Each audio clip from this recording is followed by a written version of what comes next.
And we're back with another episode of the Lakers Fast Break Podcast. It's Lakers post game, everyone. It's Gerald Glassford coming right back at you here for the Lakers Fast Break.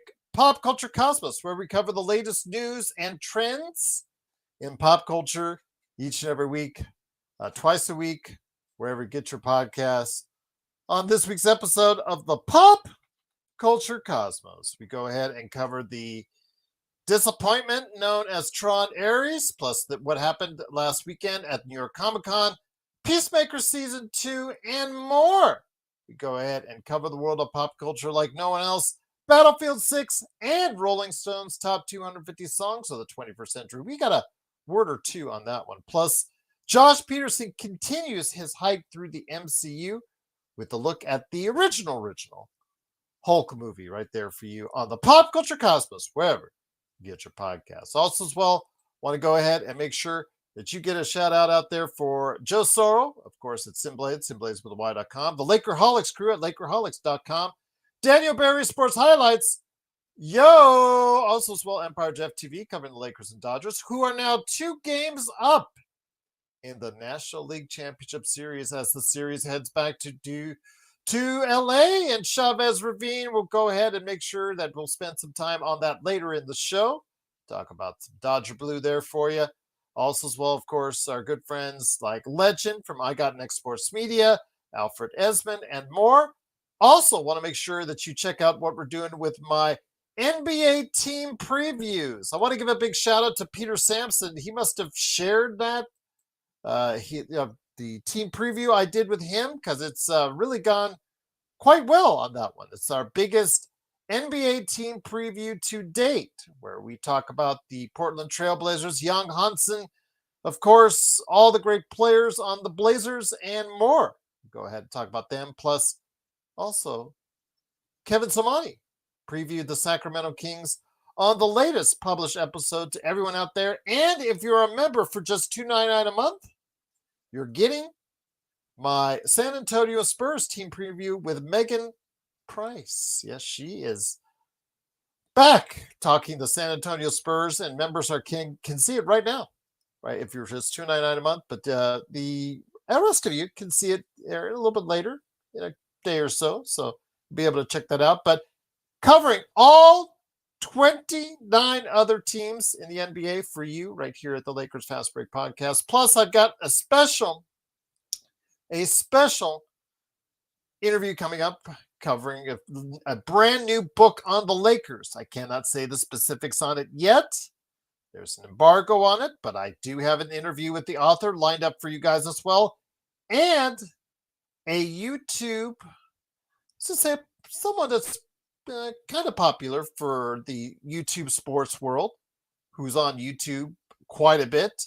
He stopped by to do a preview of the Eastern Conference, and that's coming up here, hopefully before the season starts as well. In fact, I've already recorded it. I just want to be able to go ahead and get everybody these NBA team previews. So getting you a lot of content is what I'm doing for you right here at the Lakers Fast Break Podcast. Truly appreciate you joining us.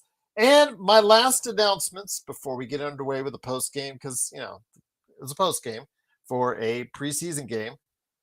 So we'll try to make the best of it of what we can. Wanted to go ahead and make mention to you that we are going to be doing a fantasy basketball league, probably live on the air here with the Lakers Fast Break. So we'll be doing it. I'm trying to see which day that I'm going to do it, but I'm probably going to do it for the post game for the last game of the season that's coming up on the back end. So look for that.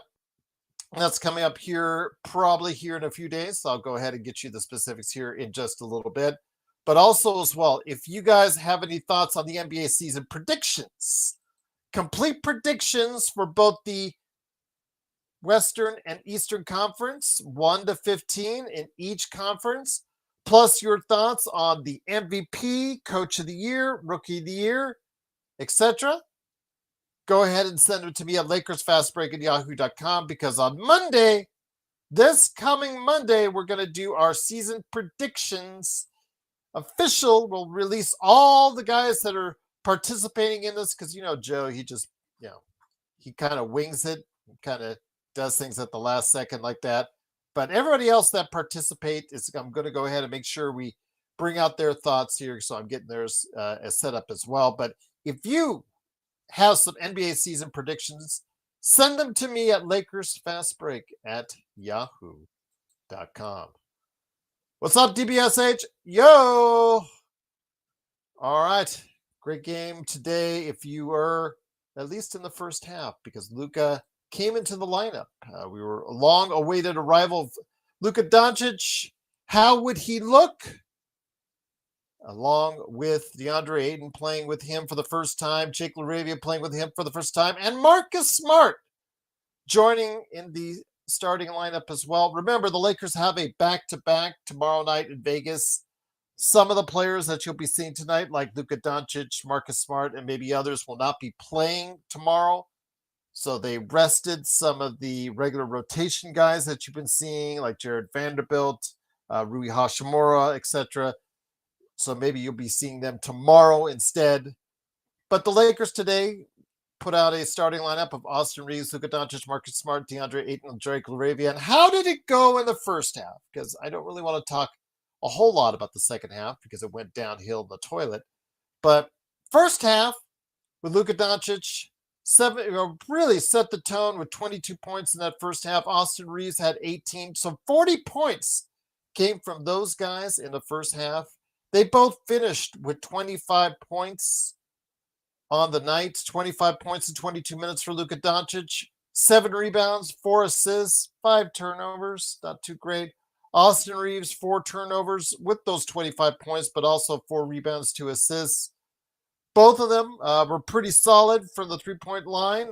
Combined 6 of 14 from the three-point line. Not too shabby there. DeAndre Ayton, 4 of 9 in 26 minutes, 10 points, 13 rebounds, 3 block shots, and 2 steals.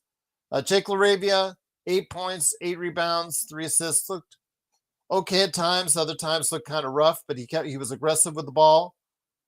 Christian Koloko came in, provided 6 points, 8 rebounds, and a block. Bronny James, always the source of conversation with him. 3 of 8 shooting, 7 points, but a minus 24 overall. If you are a big fan of the plus-minus, minus 24. Raphael, 5'6", what a great guy he is. He called it. He said as soon as Bronny comes in, there goes the lead. And sure enough, he played quite a few minutes in the second half. He did in the first half, gave some time as well, but in the second half, he and some of the other scrubs came in. Dalton Connect as well, 19 minutes, 5 points, minus 11 there. Christian Koloko was minus 12.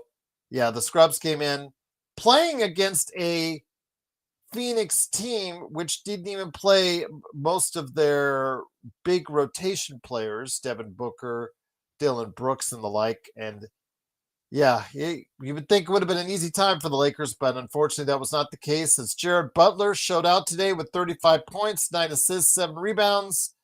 And Jordan Goodwin in his revenge game on the Lakers, 36 minutes, 24 points, a plus 14 on the night, as the Phoenix Suns in the second half overwhelmed the Lakers and pulled away 113-104. There you go.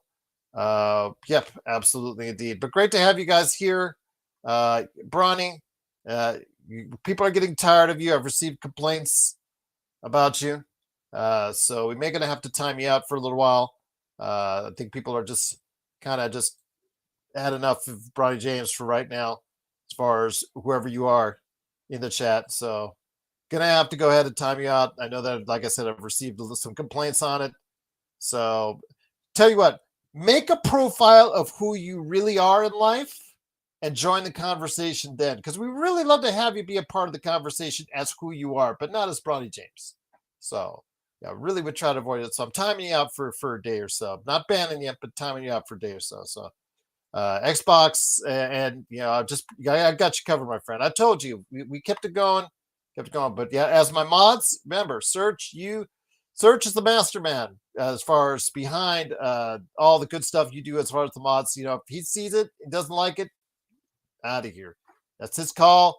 It's your call. You guys would need to do. If my mods don't like what you're dishing out, you're not a positive in the conversation.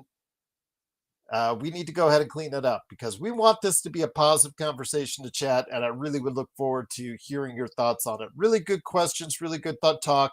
I sent out the link to the guys, so hopefully we can go ahead and get John Costa to stop on by, although maybe he is probably still out as far as his engagement bliss because he got engaged over the weekend. So hopefully Joe or Legend or one of the guys will stop by, but you're always welcome to do so.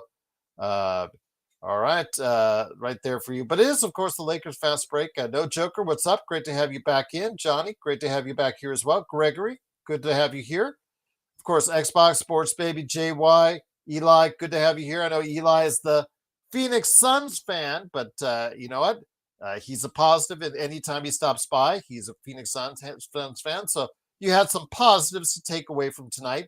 I hope this means that for you guys, Butler and Goodwin will get time in the rotation for the Phoenix Suns. Those two have bounced around the league, especially Butler. I know that there was a lot of promise when it came to Butler when Butler first came in the league, but didn't quite fulfill it. But maybe now, if he can shoot, I wouldn't ask him to shoot 50% for you guys from three like he did tonight, but if he can come off the bench and provide some scoring for you and some decent defense, you know what? That could be really helpful to your rotation. The same thing with Goodwin as well.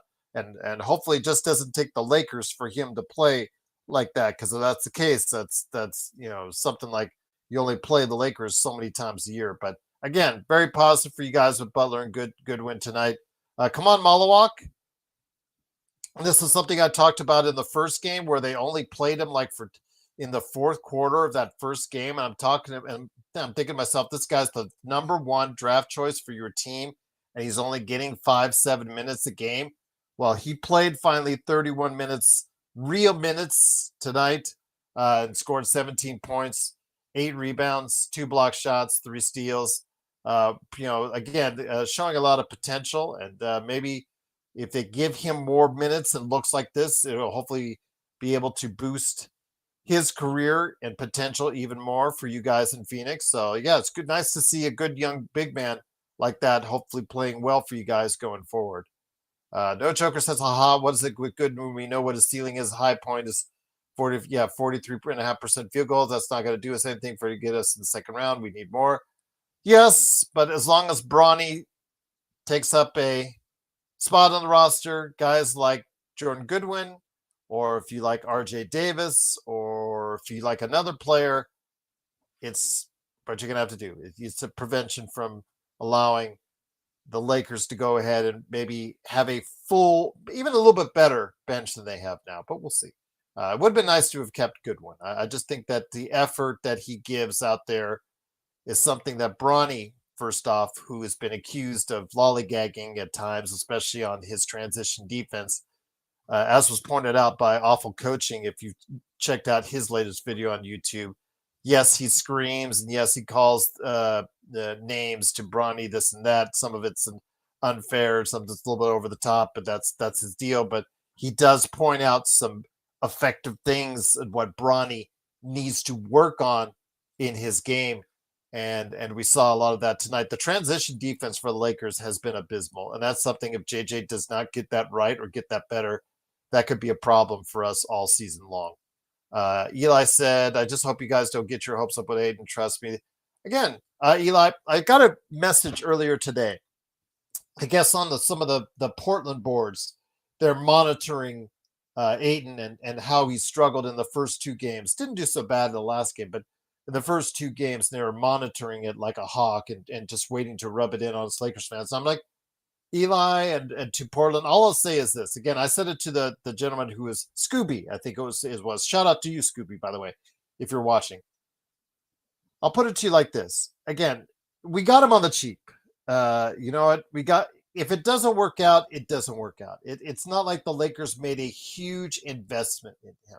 He is a buy low, potentially high ceiling player for the Lakers. And if he's not, it doesn't work out, fine. But today, little time he spent with Luka and with Austin was was somewhat positive. And again, in their 3 block shots, 13 rebounds. I mean, that's something we didn't have once Anthony Davis left. I mean, Jackson Hayes was not going to get us these type of numbers. So I'm not stressing it, Eli. I'm not stressing it at all because again, he was somebody that we bought, for lack of a better term, on the cheap. Although I kind of like that cheap. If that's the case, that's the kind of cheap I would like, is kind of those millions. But yeah, Mission 24. Yes, awful coaching is funny. He is. You have to get through the screaming and yelling that he does. But he does bring up very sound points. And I have a feeling he's going to make another video on Bronny for tonight's performance. Both, the pluses and mainly the minuses.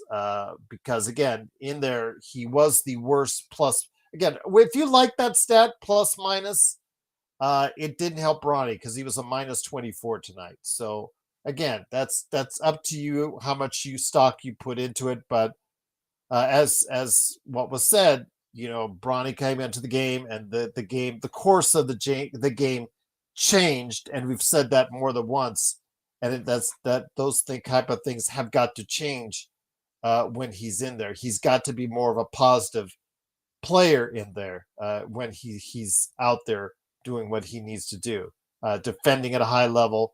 I would not have him run the offense. I don't know why JJ keeps on persisting having him run the offense in these sets. Hopefully that won't be something during the season that's going to take place. Otherwise, we're in trouble. But again, it is what it is. Alan, what's up, my friend? Long time no see. I hope all is well with you. Great to have you here. It is the Lakers fast break. Once again, the Lakers lose 113-104. They're now 1-3 on the preseason season, and we're going to go ahead tomorrow. They fly. Well, if they go from Phoenix to Vegas, it's not that long of a flight. It's a pretty short flight. So they're probably going to be in Vegas maybe before midnight here. They're playing tomorrow in Vegas.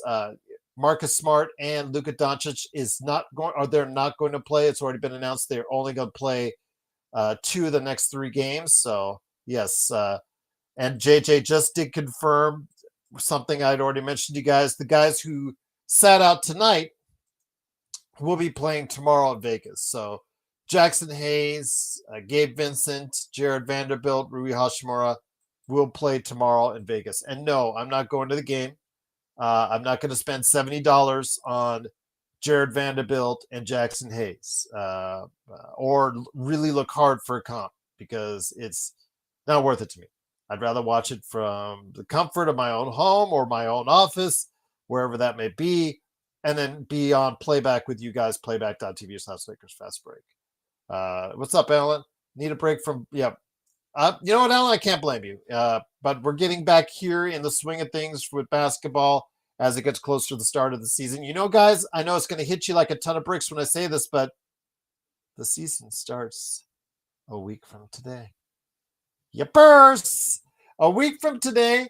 I think the guys were talking about the World Series starts then too. So could it be the Dodgers playing in the World Series on Tuesday? Could it be the Lakers? Well, it is going to be the Lakers starting their season on Tuesday. We'll see. But yeah, Search.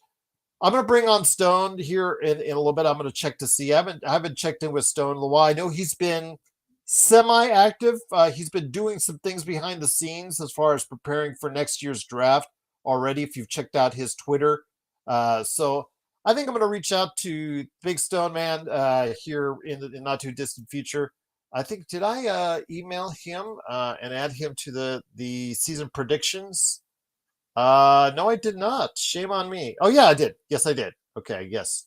Again, do you guys want to be part of what we're doing with the NBA season predictions? Eastern Conference, 1-15. Western Conference, 1-15. Your MVP, your Coach of the Year. If you want to add a Rookie of the Year, that's. And then also as well, what were the NBA Finals teams, and who do you have winning it all? That's basically a little bit of right out there. But yeah, if you want to put all that on an email, go ahead and email me at LakersFastBreak@yahoo.com. We will be doing a season prediction special on Monday night as well. No Joker, thank you so much for the super chat. Truly appreciate it as always. Big shout out to Mission 24, who gave us our second ever super. He's given us our 2 super chats on playback. So I'm grateful for both of you and the money and time that you spend. Truly appreciated part of the show. No Joker says summer is almost over. Enjoying the fading lake party. Yep. Actually got in the 50s here in Vegas yesterday, so or earlier this morning, excuse me. So yeah, it's getting a little chilly outside at night, although still 75 degrees. This is the best time of year in Vegas. 75 degrees today. That was awesome. Yes, reminding me about my days in Southern California, absolutely. But Search and Destroy, Mission Goading on playback, absolutely. Yes, absolutely. He is indeed. Absolutely indeed. But yes, the Lakers tonight. Again, let's take a look at the first half. The first half, again, breaking down the first half.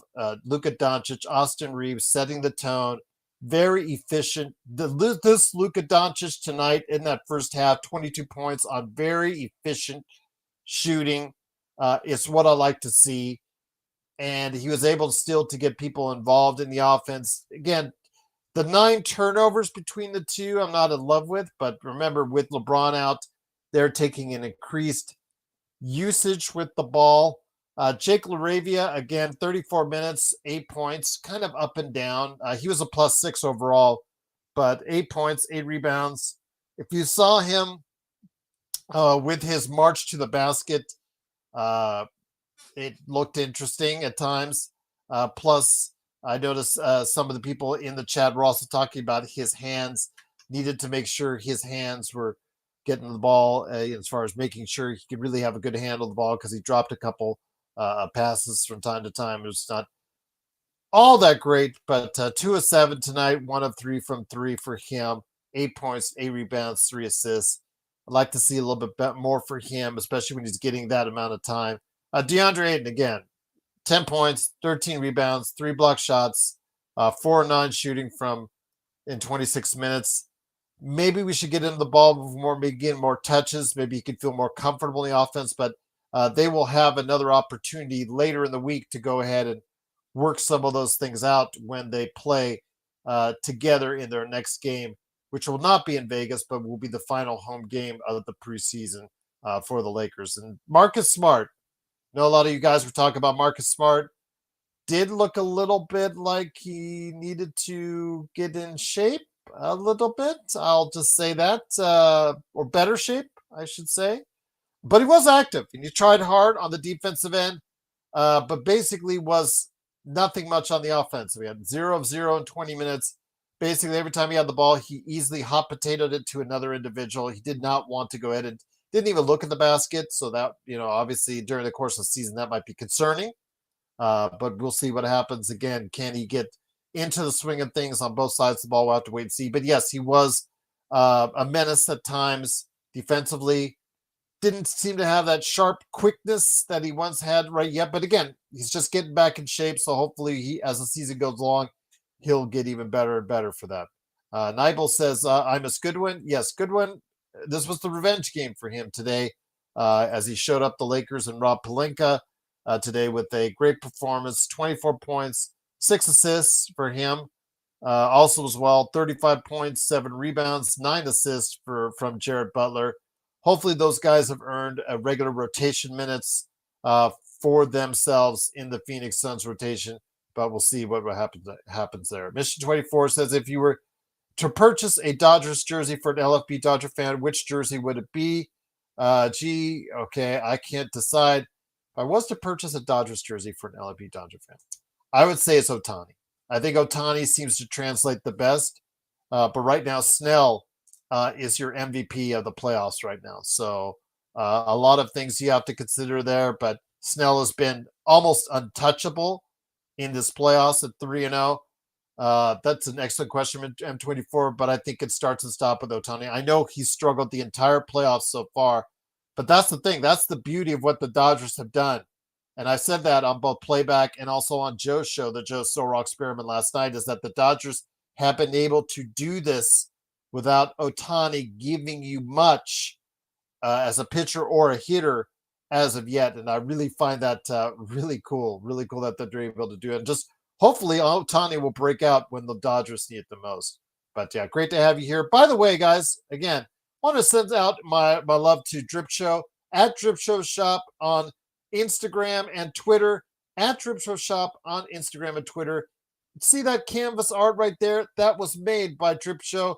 Excellent quality, fantastic. The idea that he put it in a Genesis cartridge like that was just truly sensational and inspiring, because he knows my love for pop culture, video games, and the Lakers. So if you want something like that in your life, great canvas art, hat, t-shirt, pillow.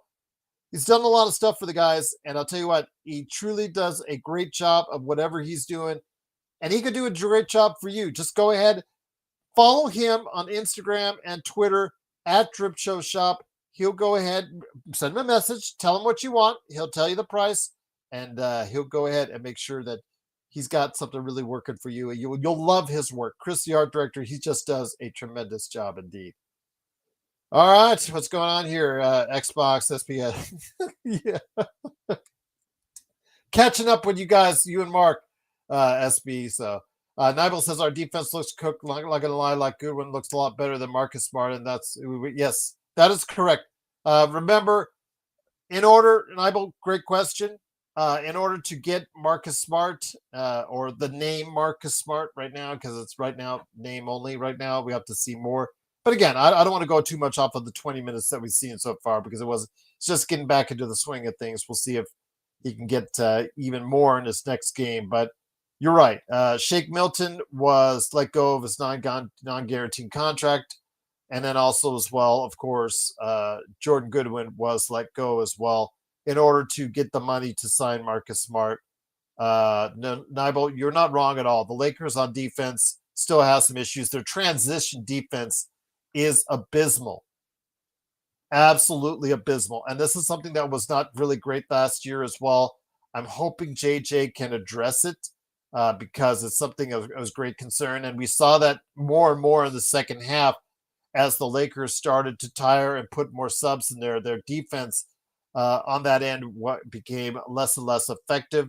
It was really active in the first quarter, and led by Marcus Smart, initiating quite a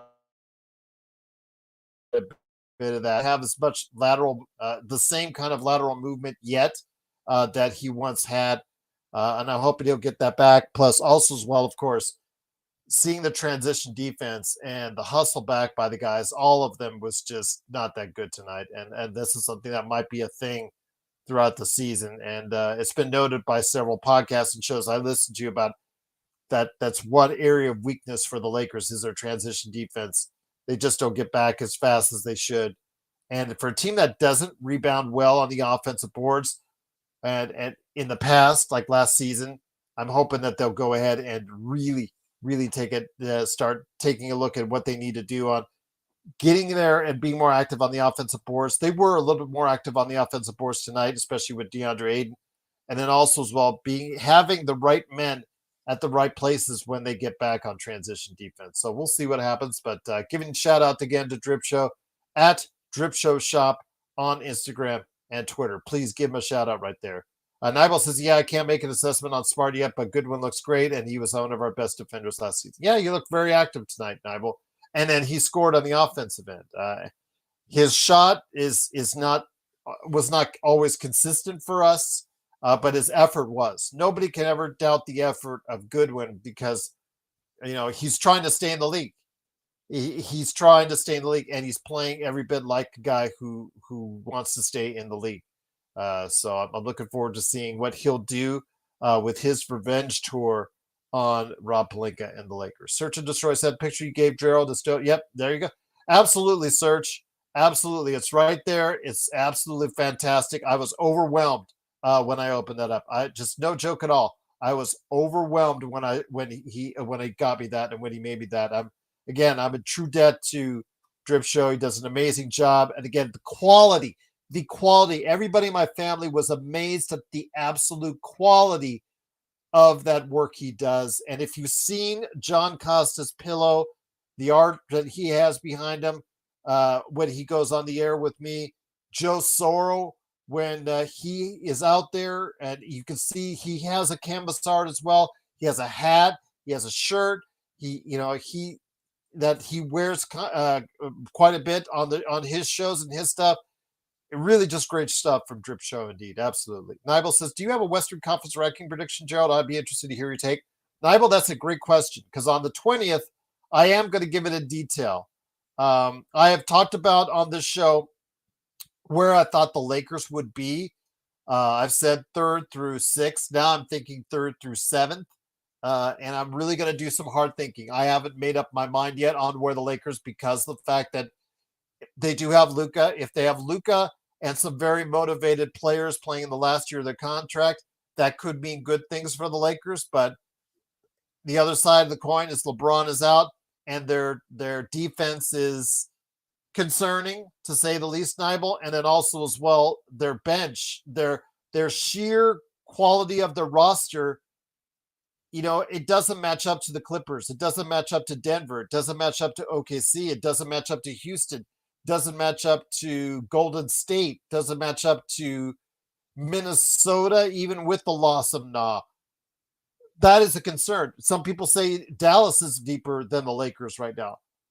So a lot has to be on Luka's shoulders. And Luka has to play like a top 3 player in the league. He has to play at an MVP level. If the Lakers are in the top 3 and the Lakers win 50 games and he's going to win the MVP. It's that simple. But the question is, in a very tough Western Conference, can they get there? But Nibel, I will have that on Monday. I will be releasing we will do a live show with our season predictions. I will announce everybody's live predictions on the air. Send them to me at LakersFastBreak@yahoo.com. Again, Western 1 through 15, Eastern 1 through 15. Your finals to 2 teams that are going to make it, and your finals prediction on who's going to win, plus your MVP, your coach, and your rookie of the year. If you could send me that this week before Monday, let's say Monday afternoon. If you could send me before Monday, just before Monday afternoon, it'd be great. LakersFastBreak@yahoo.com. I'd love to read it out loud on the air and hear your thoughts on that as well. So Nibel says, so the pros are Luka has a better case for MVP carrying this team to a top 4 seed. The cons are Luka's at risk for injury, having to carry a big load. Yep, that's a great assessment. I mean, we've seen it both ways. I mean, last season, he wasn't in the greatest of shape, and it obviously matriculated into some health problems, health issues, which also matriculated into Dallas maybe second-guessing themselves on whether or not they wanted to commit to him long-term, which obviously landed Luka here. But we are hoping for the same type of season he had when he took the Mavericks to the finals. And I think that season is definitely in him. He looks in great shape, and a lot is going to be on his shoulders. A lot is going to be on his back, and he's been used to it before. So this is no strange thing to him, especially with LeBron being out. He says, I know that's a lot more on him, but we'll see what happens. Again, he has to play at an elite level constantly in every single game in order for the Lakers to go ahead and win, because it's clear the Lakers just don't have the sheer quality of talent that other teams have. The Lakers are very top-ended with Luka when LeBron's in there with him. If you want to consider Austin Reeves, who is playing at a really high level, playing for I know that was mentioned on a couple of the shows I heard. They're now talking about him getting the max if he has another season like last season or even a little bit better. And I was just like, wow, they're talking the max on him now. That's crazy. But, he's got a lot of money riding on it. So he's playing like a lot of money is riding on it. So the Lakers can go far with those 3, but how far this season, I'm still trying to figure that out. Because again, during the course of the 82 game season, Nibel, that's the problem with you need depth. You're going to get those little injuries. Luka's not going to probably play every game. What are you going to do as far as who do you have coming in there that's going to pick up the slack? And I'm just am concerned that if you're going to see a heavy dose of Bronny James and Dalton Connect right now, that is of great concern for me.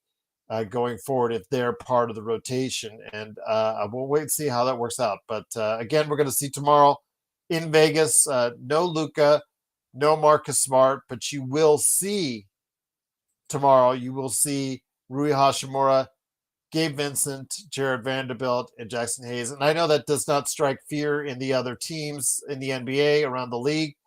Rui Hashimura, but it's the thing again with those guys. All those guys have something in common, except for Vanderbilt. I'm sorry, except for Vanderbilt. Three of those four guys have something in common: is that they're playing for new contracts. So those guys will be playing this season to the best of their ability.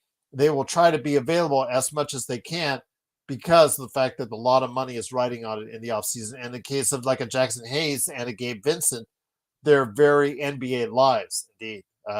Because if Gabe Vincent has a bad season, then can he get another job in the NBA? Jackson Hayes, same thing. Jackson Hayes has been in the league 7-8 years now.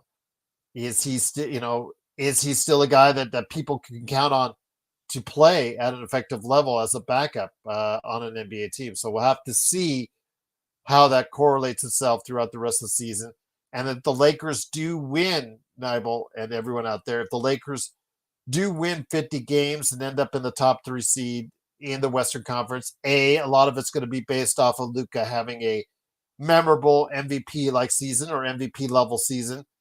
And B, it's because those players like DeAndre Ayton, like Jackson Hayes, like Gabe Vincent, like Rui Hashimura, like Austin Reeves, all those guys are going to play like their very NBA futures are on the line. And there's a lot of financial motivation. And financial motivation can do a lot to spur you through good things through the rest of the regular season. Playoffs will be different, of course. Everybody turns it up on the playoffs, but for the regular season, it might be something to think about. And that's what I'm currently thinking about, Nibel, because I don't know. When I toggle, sometimes I toggle the Lakers high as third. Sometimes in my mind, I'm toggling was fourth or fifth or seventh. Things were, since the LeBron injury, I've been all over the place. So I'm going to take a little bit more time to sleep on it, but you guys will have your answer on that on Monday night show. I guarantee you on that. Nibel's asking, do you think it's a bit worrisome that our best defender on the team gets played off the floor in playoffs due to his offensive liabilities? Yes. It's been a consistent thing, Nibel. I'm not on Vando Hill. He does look better this offseason because you've got to remember he is another year removed from his double foot surgery. He came back last season, but obviously the after effects, it takes time to get back to feeling 100%. And that's what he said at Media Day coming into this season, is that he feels a whole lot better and feels good at, as good as he has in many years. I know that a lot of people, when at Media Day for NBA say that stuff, okay, I'm in the best shape of my life, blah, blah, blah. But I think in Jared Vanderbilt's case, he means it because he does look more active. He does look quicker on the defensive end. But yes, it is of great concern that when you play in the playoffs, he's just going to be Jared Vanderbilt. He doesn't fight over screens. He has issues with that. Plus also as well, again, the offensive side of the ball is troubling. And if Marcus Smart is going to be nothing offensively for us, that again is going to bring something else as far as guys who cannot play effectively on both sides of the ball. But we're going to hopefully see a matriculation towards some more positive play from both going forward. Dwight Smith says we're going to that's the positive spirit, Dwight.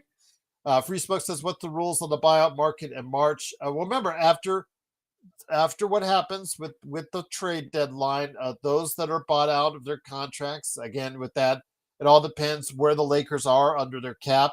At that time, remember, should have enough because they have that open spot now. They should have enough for a prorated veterans minimum. You don't remember when they signed for veterans minimum, if somebody gets waived after the trade deadline and they sign on with a new team, it's a prorated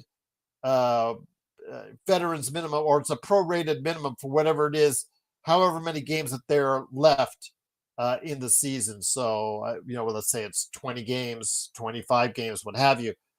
They only get paid for those games. They won't get the full veterans minimum, which the Lakers can't afford to give out right now because they're so close to the second tax apron.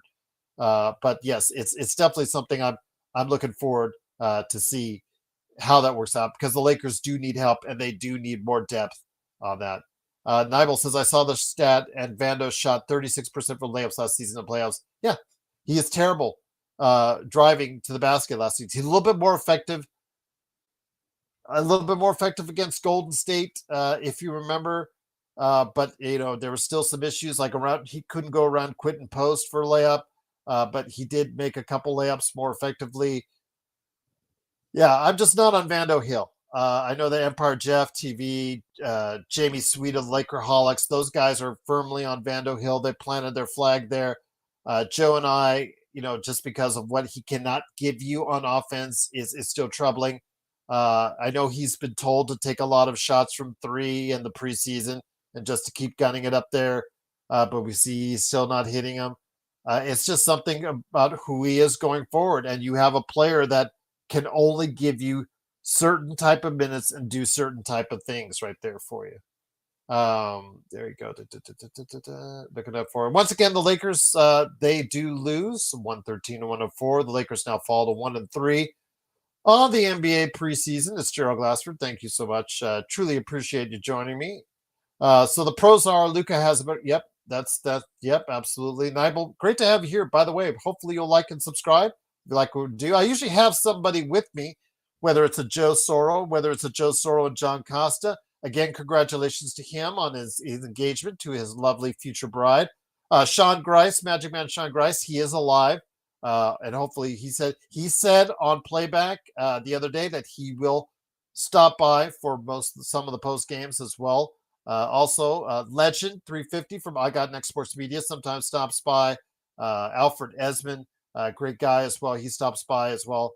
I know those guys work out there as far as for their media coverage, and now they work a lot of hours as well. But they have a stop by. We have a lot of good people that stop by the show. The Lakerholics sometimes on the weekends, and then also as well, of course, Stone Hansen, who you guys, since you brought up earlier, I'm going to try to reach out and see if he can give us some wise Stone Hansen advice before the season starts as well.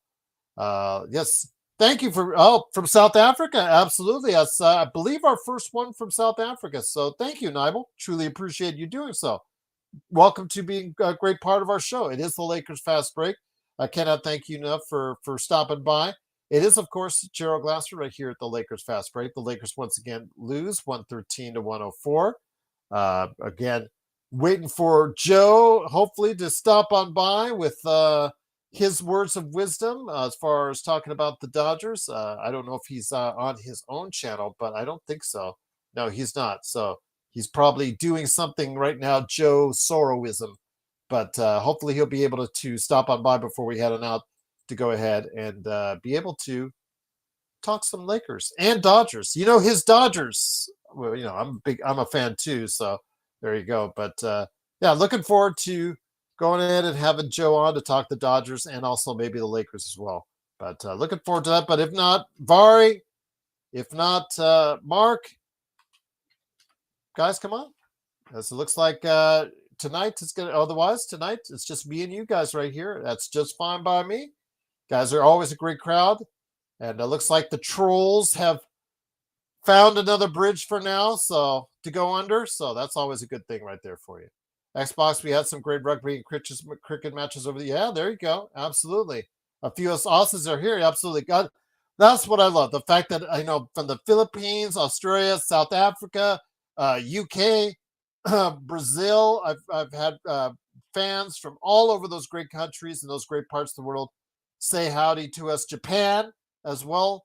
Always great to hear from you guys out there from wherever it is in your world. And we just cannot thank you enough. East Coast of America, which is right now at 1:00 in the morning. Truly appreciate you doing so and stopping by for us right here at the Lakers Fast Break. Cannot thank you enough for doing so. Truly appreciate it. An eclectic bunch. Yes, no joker. An eclectic bunch. We are indeed. I like it when the chat is full of positivity and there's no Adam Silvers or Bronny James that you have to placate to. That just frustrates you guys. I got several letters and emails about some of these guys, these trolls out there. They didn't say anything really bad or anything like that, or they were just asking like a ton of questions. Some of them good, some of them not so good. You guys were just like, can we just have a great conversation, and I'm really looking forward to, as always, to you guys having a great conversation. And when we do, it is really, it makes this show for me and for you guys, hopefully out there, really enjoyable. Truly appreciate it. But once again, it is Gerald Glasser bringing you right here as far as what I see and what I talk about here as far as the Lakers fast break. Tomorrow, the game is in Las Vegas. We'll see what happens with the Lakers then, as far as the Lakers coming in to believe I play the Dallas Mavericks, and Jason Kidd just got an extension, I believe a 3-year extension, if I'm not mistaken. So congratulations to him. I know it's been always a up and down roller coaster ride there in Dallas. But Austin Reeves on Luka Doncic, one-legged three that he breaks out from time to time. He said, I told him it's a blessing every now and then. So, yes, absolutely. Talking about Luka pulling out the one-leg three-point shot try out there. But yes, definitely looking forward to seeing what the Lakers will do tomorrow without Luka, without LeBron, without most likely Austin Reeves, Marcus Smart, because I don't think those guys are going to be playing back-to-back. They'll just be there waiting to hit the tables, playing some blackjack or poker right here in Las Vegas tomorrow. But looking forward to that. Hey, Stefan, great to have you here. Let's go. Absolutely, indeed. Once again, the Lakers lose 113 to 104. Stefan, great to have you here. I know that. Thank you, Stefan. I know that you mentioned in the comments the other day after you watched the show about if you would say, because you were talking about Russell Westbrook. And Russell Westbrook, I'm going to be honest with you, Stefan, because I know you weren't here back when the trade happened to the Lakers. And I was in LA at the start of that day when that happened, but I was so mad. I drove from Los Angeles, Las Vegas, going an excessive speed. I'll just leave it at that. And got here. I was motivated to come on the air to tell people how much I just didn't like the trade, because Westbrook, his style of play was not conducive to what the Lakers could do. His outside shot issues and whatnot, I just didn't think of it. And obviously, I was right. It was something where it just wasn't a good fit. Now, is he a Hall of Fame player? No doubt, Stefan. You're right. He's a great player. Over the course of his career, has had a great career. But at this stage of his career, for every positive thing he does, it's just there's some head scratching things. There's some headache inducing things. And I'm not sure these coaches, the coaches just, I don't know how much they want to deal with it. So, yes, do I think he's coming back into the league this year? I think somebody will sign him when they're able to afford it, because you got to remember, now most of these rosters are set, or they're going to be set by the weekend, because there's going to be some cuts and whatnot coming up here in the next few days. Brooklyn just recently cut some players. But yes, there's going to be some more cuts in the coming days to get down to the 14 or 15 man roster. But with Westbrook, I think he has to wait until it gets to a point in the season where they prorate enough to where some of these teams can afford it under the current salary cap, where it fits. I think it's right now a question of money. But you were talking about how you would love to see Bronny versus Russell Westbrook, and very tongue-in-cheekly, I said, I'm glad it's one of us wants to see that, because I'm not sure I would. But again, it was great to have you in the comments on that. Cannot thank you enough for stopping by, Stefan, and continue to watch our show. Hope all is well with you. Yes, great to have you here. Bloodhound, what's up, my friend? Always the under-the-radar MVP of the show right there in our chat. Bloodhound, you do a great job. You bring up some great facts each and every time. Again, he's giving a shout out to Serge, who is the inspiration of Idaho right there. Great to have you guys here. It is Gerald Glassford. Again, focusing on some concerns. Again, once the Lakers go past man number 6, man number 7, what do the Lakers do? Who do they go to that can be consistent? Because Jackson Hayes, then you get maybe into a Jared Vanderbilt, I think, is going to be the guy to start. It's not something I would choose, but I think that there's a comfort factor there for JJ. Veteran, been in the system now with the Lakers for a while, plays defense, which is something he knows he needs a little bit more of in the starting lineup. I think he's probably going to be able to start him. Plus Marcus Smart, again, just getting back into shape. I have a feeling that Jared Vanderbilt's probably going to be your replacement for LeBron. It's just a guess. Nothing I really know about yet so far. Could be Laravia, but Laravia's up and, as you saw tonight, just up and down with Laravia right now. Still a young player, 23 years old, I think. So again, it's still a work in progress with him. But I think if JJ has a comfortability factor with some of the veterans, just because, these coaches, they always love to put the veterans in because they're a known brand, they're a known name, a known quantity, so to speak. The player with the higher potential may not always get as much minutes as the guy that they feel comfortable with. It's like comfort food to these guys sometimes. But I have a feeling that you'll see Jared Vanderbilt. But then I wanted to get to the fact is, once you get to man 7, man 8, man 9, man 10, man 11, man 12, that's where I have the concern, guys. And you saw a little bit of that tonight because when Connect, when Bronny, when Koloko, those guys come into the game, they just lost a lot of momentum tonight, and that was kind of sad to see because the guys that they were playing against were not starters in this league. Jordan Goodwin, Jared Butler, Kaman Malawak. Malawak has the potential to become a starter in the league, but not quite yet. Rasheer Fleming was also a second-round draft choice as well. Nigel Hayes-Davis, also a kid who's trying to make a roster. And then you had Isaiah Livers, C.J. Huntley, David Duke, Kobe Bree. These guys are trying to make rosters. And today you helped their cause. It was just so disappointing to see that from those guys coming off the bench tonight, how they just could not give the kind of pushback that you need. They didn't play with aggression. They didn't hustle back on transition defense, and it was just straight, kind of troubling to see. Tough. we thought you fell asleep when the camera went to your ceiling fan. Tough. We thought you fell asleep on the playback. So that's all. That's it. But did you guys talk about that? Well, yes, we did. Great shooting percentage. Okay, let's go ahead and see what you're talking about, Stefan. Luka and Austin. Yes, tonight, Stefan, in that first half, yes, they did. Let's talk about the positives, which was Luka and Austin tonight in that first half. 40 points combined, but it was the efficiency, especially by Luka Doncic, that was really, really a plus sign for the Lakers tonight. And a lot of people were very pleased with what they saw from Luka in that first half. I know I was. And I was really, really happy with what I saw from Luka. Again, the turnovers, 9 turnovers between the two. Wish they could cut that down a little bit because they were trying to force the ball and force the action a little bit too much at times. But again, scoring-wise, both were pretty efficient tonight, especially Luka. And 40 points in that first half really, absolutely just kind of concerning. Stefan says 37.5% for the field is a massive win.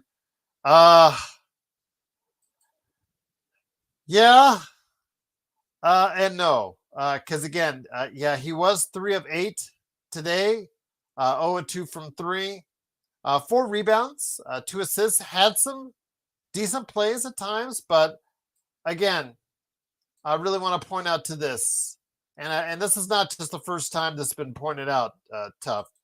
I want to point out to this number right here. It's coming up in the chat, minus 24. Again, it depends on how you foresee the plus minus situation as far as how much you put stock into it. Again, if you don't put much stock to it, okay.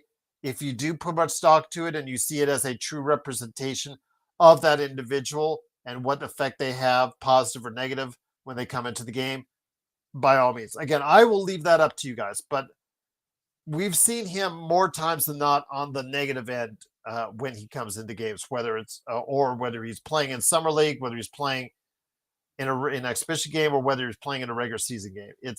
It's concerning that he comes in and the team is automatically, or more times than not, I'm gonna take that back, more times than not, worse than what they left off with. And if that's the case, that's going to be an issue. And with LeBron James out, with Dad out, more players are going to get a look to try and create something on both ends of the floor for the Lakers. And whether we like it or not, Bronny is going to be one of those individuals that is going to get a look from JJ more often this season than he did last season, because now he's in the second year. You're going to be expecting a little bit more from him. I don't know if he could deliver it for you, but again, we'll wait and see.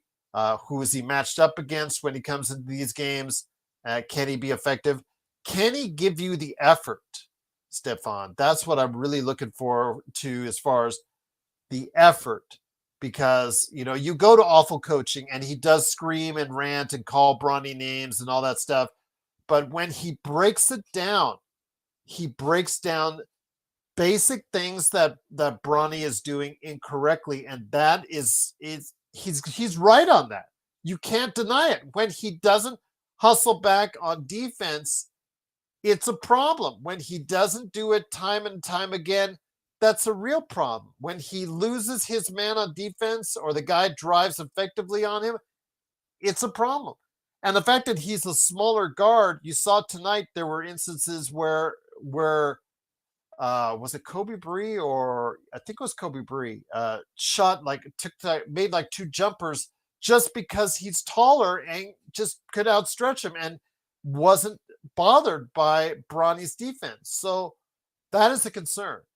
And then Dalton Connect on the other end as well. He did have a good first half, did have a good defensive play as far as knocking the ball away, a block shot, I believe, or knocking the ball away, and a defensive play, that one of the better defensive plays I've seen from him in the exhibition season, or period for that matter.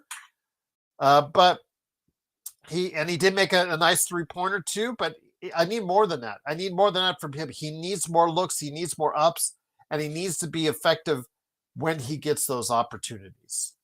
The experiments here. Mavericks are not winning the NBA title. Get up on the stage, man. Let's talk some Dodgers before you head on out, my friend. Come on. The Suns are sad. Well, again, this is a team that's not expected to be a good team. Probably most people put them right in between the 8 and 12 mark in the Western Conference. So, yeah, absolutely. Just kind of concerned there. Xbox, I haven't looked at my phone. I have a feeling he's probably told me he wasn't going to make it tonight. Probably still emanating from his engagement to his future bride that happened over the weekend. So, yeah, he always apologizes to me on the text when he can't make it. So I'm sure I've got one waiting there for me right now. Stefan says, I don't know how to spell Malawak, but it's wild that Bronny gets more minutes.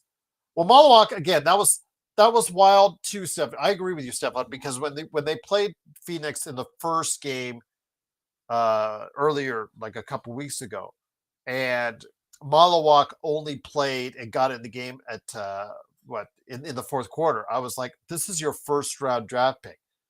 This is the exhibition season. You should be playing the hell out of him as far as getting him as many minutes on that floor in a somewhat NBA setting as much as possible. And they didn't do that until tonight. Tonight, though, Stefan, he did get 31 minutes, I think. Yeah, 31 minutes, 17 points, 8 rebounds, 2 block shots, 3 steals. The guys were saying, the kid's got a lot of potential. Yes, he was green at times, especially at the beginning of the game. You saw Luka really school him, DeAndre Ayton really school him at the beginning of the game. But over the course of the game, once he got more comfortable, he looked more and more effective. And again, I think the kid might have a future. I think he's one to keep an eye on for down the road. They do have Mark Williams, so I don't know how they're going to incorporate him or give him time, but they need to give him a lot of time in their game. They do need to give him time. Otherwise, he is not going to grow. Putting him in the G League is not, a ton of minutes. I don't know how that effective that's going to be for him. He needs real NBA minutes, but I don't know if he's going to get them because, again, this is the first time he's actually played serious minutes. But here today, my good friend indeed, a happy man, not because the Lakers lost, of course, but of course because the Dodgers are flying back home to Southern California up 2-0 after a brilliant performance today, 5-1 over the Brewers. It is my good friend indeed. It is, of course, Mr. Simblades, simblades.com, Joe Soro. Joe, great to have you here as we hit the hour mark for our show.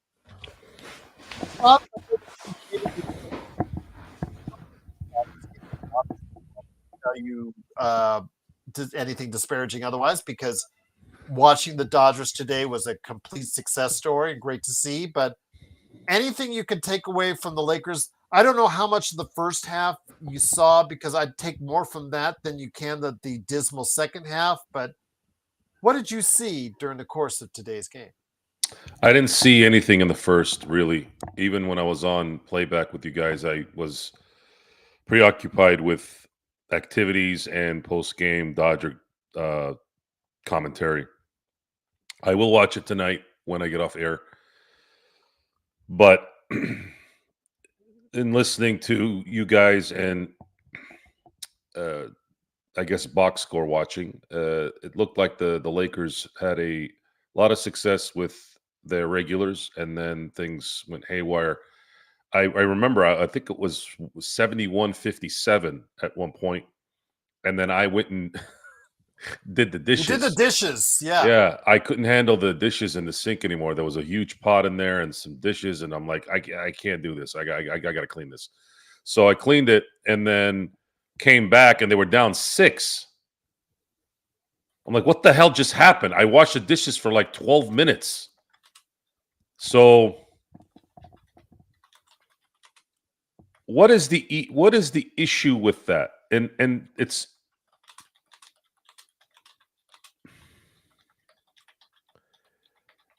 I understand there's a huge gap in talent. I understand it's a preseason game, but is there some kind of system that can maintain a 14-point lead against other preseason players at least? I'm just saying it's not good.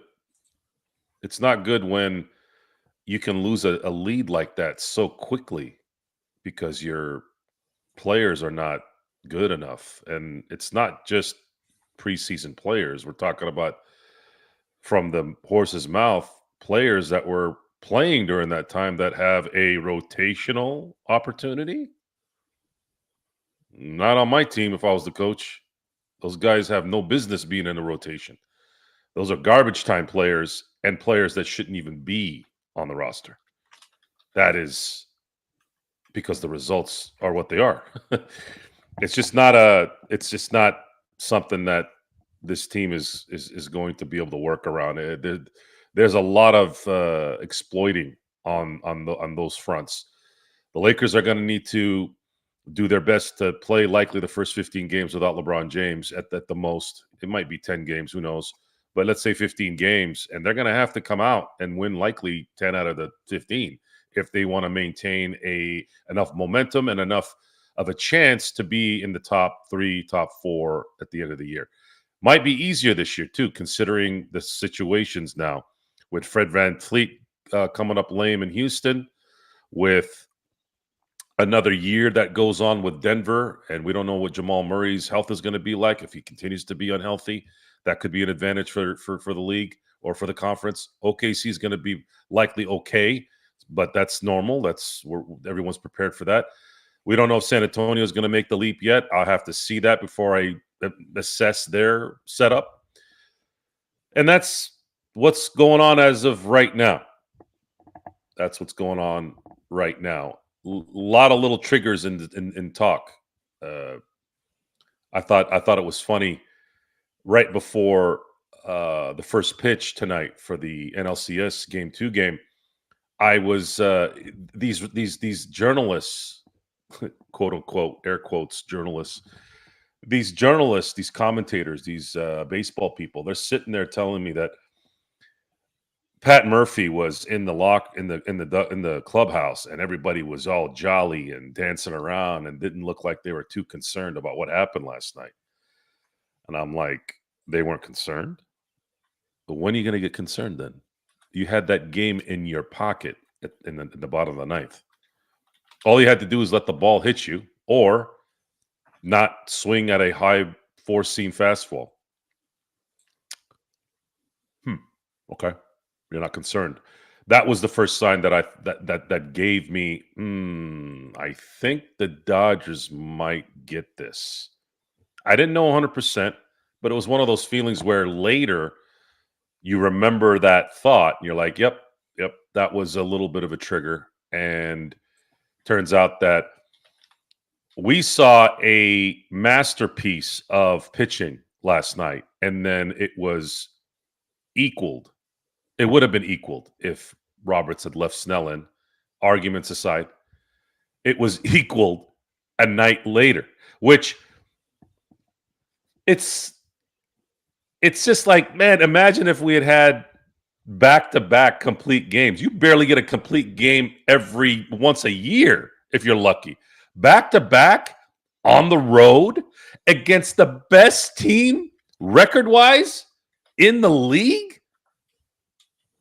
It's eerily similar to the 2001 Lakers right now. It's becoming eerily. Think about it, Gerald. Think about this. What did the Lakers do in the conference finals / NLCS, which is what the NLCS is in baseball, right? It's a conference finals, right? The equivalent in baseball. What did the Lakers do in the first two games in that series? They were on the road and they beat San Antonio. And San Antonio was the 1 seed. The Dodgers right now are 6 wins away from having their own 2001 Laker run in baseball. We will be the luckiest fan base should that happen. Yeah. I will consider myself the luckiest fan ever if I see that, because you don't see that kind of dominance in any sport. It's very rare. It's extremely rare how dominant those kind of years are. The Lakers had it in 01. The Bulls had it in 96. The Boston Celtics had it in 86. It's just rare. It's really rare. The Warriors had it in 2017. Who else had a really dominant? I'd say maybe the Patriots in 03, 04. They went 14-2 in both of those years. So it's very rare. And the Dodgers have 6 wins to say, not only are they going to, not only is it behind domination, but it's going to create a history that is unprecedented in a lot of ways, modernly unprecedented. There's only been 3 teams that have repeated in the National League in its entire history. The 1907-08 Chicago Cubs, the 1911-1912 New York Giants, and then it was the Cincinnati Reds in 1975-76. That's it. So if the Dodgers win the next 6 games, they'll be the 4th team. And it'll be really the 2nd team in the modern era. And even modern era was 50 years ago, the last time it happened. 49 years ago. Pretty good time to be alive when you have these around you when you're a fan of these teams. Pretty crazy what the last 25 years has produced, especially in LA with basketball and baseball. DBSH, yo, Dodgers definitely look promising enough to repeat, Joe. I know the tough. You're awesome.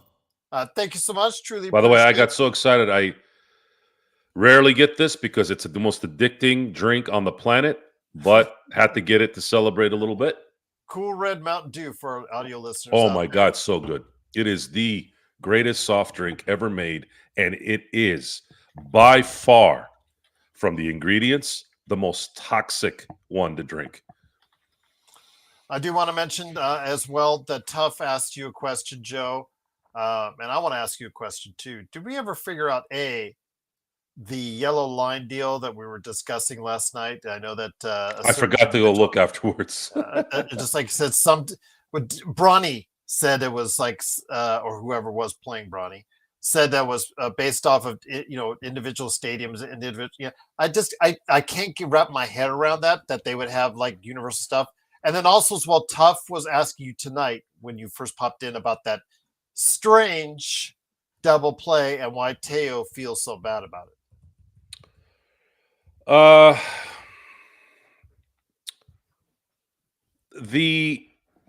I think the line is just the line. I don't think it's anything significant. Otherwise, it would matter, right? If the ball had hit the line and bounced back, it's just hitting the wall and bouncing back. It doesn't mean, I don't think there's any meaning for it. And that whole sequence was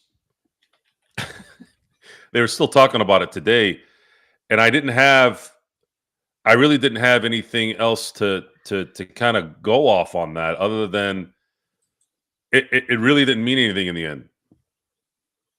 It was almost like a precursor of what likely game one would have been had that happened, right? Had everybody known what happened, they would have scored 2 runs. Had they been able to identify it quick enough, it would have been 2 runs because it was a hit. The second, the fifth, because they have 6 umpires in the playoffs, right?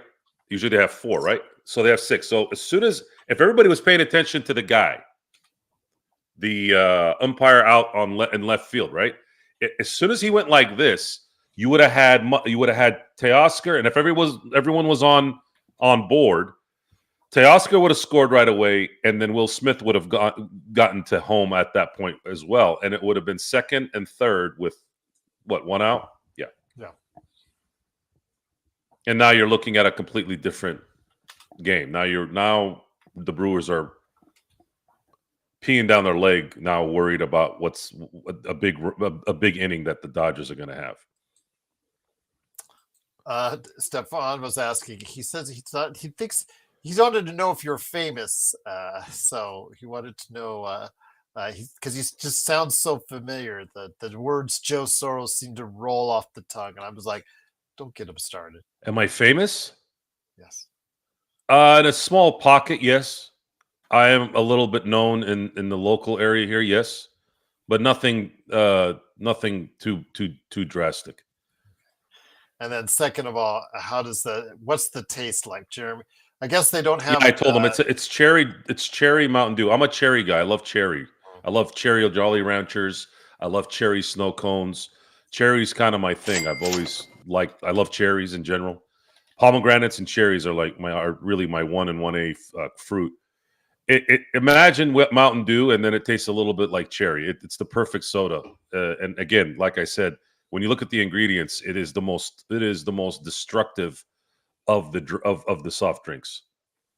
So I don't recommend you ever drinking. I'm drinking it now for celebratory reasons, much like how I would smoke a cigar. Cigars are horrible for you as well, or drinking any kind of aggressive scotch or moonshine or vodka. All that stuff is ridiculously bad for you, but I just felt like sweetness. There was a lot of sweetness tonight, and I felt like maybe having a little bit of sip of it. Daniel Barry Sports Highlights. Appreciate the super chat. Truly appreciate it. Shout out to Yamamoto, Muncy, and Teoscar for their clutch play tonight. Absolutely, DBSH. Just absolutely getting it done when Ohtani is not, and that's the scary part of it, Joe. Before I get to No Joker's comment right below, they've been getting it done without a significant contribution from Ohtani. So Ohtani had a RBI single today, and his contribution the last 3 series. The first series, the wild card series, he hit 2 home runs in a single game. He was pretty effective there, right? Mm-hmm. The Philadelphia series, he pitched a 6th inning gem, ended up winning. Yeah, he allowed 3 hits or 3 runs, but one of those runs was a bad. One of those runs was bad fielding on the right with Teoscar, and that created the third run. And if you go back and look at the game, but he won the game. Shohei won that game. How many guys that are 50-50 hitters and repeat MVPs that are pitching 6 innings in a playoff game on the road and winning? Hey, he did that. He had the game-winning single, the game-winning RBI in game 2. In game 4, he was the reason why they were able to take that 1-run lead, because they walked him and then they ended up walking Mookie. He's had a hand in all these wins, other than probably tonight, where it wasn't something. I mean, the RBI single was part of the scoring part, but the entire series in Philly, he had a hand in the wins. The things that he did were direct lines to winning. He is struggling really bad. He's swinging at balls out of the zone. I'm sorry. Yeah, he's swinging at balls out of the zone, and he's not swinging at balls coming right down the pipe. So he's in reverse. He's just not seeing the ball. He's not seeing the ball very, very well. And it's not just Ohtani that's struggling either. Mookie didn't do much, and Freddie's been struggling. Now, a lot of the reasons why Freddie and Ohtani are struggling is because they are seeing a lot of really good lefties. Even though Peralta is a righty today, you saw Freddie get something going with him, right? And then again, you saw, well, coincidentally, the single that Ohtani did get was off a lefty, but they saw a lot of really good lefties in the Philly series, and then they've seen a few good ones here the last two games. They're not hitting well. As a matter of fact, I think there were 2 of 17 tonight, but the bottom of the lineup was 7 of 14. And something that needs to be brought up, and you need to understand this. Baseball's different, guys. Baseball is different. The star players only have one chance out of every 9 at bats. They're only going to give you 4, maybe if you're lucky, 5 plate appearances in close games. That's it. And everything is geared to stopping those guys. Now, what happens in the result of that is you kill yourself so much stopping the stars. The guys in the middle of the lineup and at the end of the lineup take advantage of it because they're so taxed. Kike's hitting, Edmonds hitting, Muncy's hitting, Teo's hitting, Pages. As soon as Pages got that double, I said, the thing with Pages is once he gets into a slump, you're begging for him to get out of that slump, because the second he gets out of it, the second he pops one, it's like an avalanche. He starts doing everything positive after that. He'll have a sacrifice bunt. He'll have another single. He'll have a walk. He starts to avalanche, and just everything's positive. That's how Paz is. And today was that day. And right now, by the way, folks, right now, Kike Hernandez is the MVP of the NLCS. What a shock, Joe, that he's hitting during the postseason when he does. Yeah, he does nothing in the regular season, but man, postseason. And we had we had talked about Kike and the Conforto thing. It looks like I completely went blank on this for whatever stupid reason. The Conforto thing, playing him throughout the year, it was always, if he had done well, great. If he had been this year's Teoscar Hernandez, great. Now they can use him. But if not, there was always that process of, we're going to play Kike we're going to play Kike in the playoffs anyway. So if he stinks, it doesn't matter. And that's exactly what happened. So what were we thinking? What were we worried about? So that's what that is. Now, Kike is the MVP right now. The only way that changes is if Blake Snell is the Game 5 pitcher. I think he's going to have to. There's going to be a lot of interesting decisions that Roberts is going to want to make. Should the Dodgers win Game 3? Do they send Snell out? No, it's not going to happen. They're going to save him for Game 5 just in case. So it's getting very, very obvious that if they do win Game 3 with Tyler Glasnow, Ohtani will pitch. Because then everyone will run into the normal rotation. Snell can start. Should they sweep in 4, Snell will start the World Series at a full rest. Yamamoto will start Game 2 in full rest. and then Tyler Glasnow full rest, or Ohtani, depending on what's going on in that series. So you're going to have everything running correctly in terms of rest for all those guys. Can I throw a curveball at you? Mm-hmm. Pardon the pun on that. Mm-hmm. For Game 4, if the Dodgers are leading 3-0, could you throw Kershaw out there? So that was the other thing. Are you going to throw Kershaw in Game 4? If they're up 3-0, I would. It's got to be. If he's going to perform at any point in time, it would be then, Joe. Yes, but I don't think it's going to happen. Okay. Because you don't tempt fate with that stuff. You can't risk. You cannot risk losing Game 4 and looking like an idiot. Now you have to win Game 5 or coming off a weird Game 4 because you thought maybe if I just do this little interesting thing. I think you have to go for the jugular at that point. You always have to go for the jugular when it comes to this late in the season. Put in Ohtani. Ohtani is going to pitch 5 to 6 innings of good baseball. Okay. If he does it, if Roberts does it, I won't argue against it, but I'm pretty sure there's going to be a lot of caution. But I just don't think he's going to do it. I don't think he's going to do it. I think Ohtani will start Game 4. Ohtani will likely close out the series because I don't see Milwaukee. If they're up 3-0, I don't see Milwaukee winning Game 4. No Joker. Truly appreciate the super chat. Any of the super chats that have come my way tonight from Mission 24, No Joker, DBSH, and more. Truly cannot thank you enough for doing so. Big shout out also as well to our awesome mods out there, starting with the man, the myth, the legend himself, Search and Destroy, Vari, locking it down with his great coverage on playback.tv/Lakers Fast Break, and playback.tv/The Joe Soro Experiment. Gets its experiment there. Experiment on YouTube. Also want to go ahead and give a big shout out to Mark, JSJ, Kurt Affair, and everyone that's a mod on our channel. But No Joker, a great part of our channel as well. He was on Playback. He's asking for a Discord because he said, how about a Discord for some of us that work on a computer all day to connect and plot profile trolls?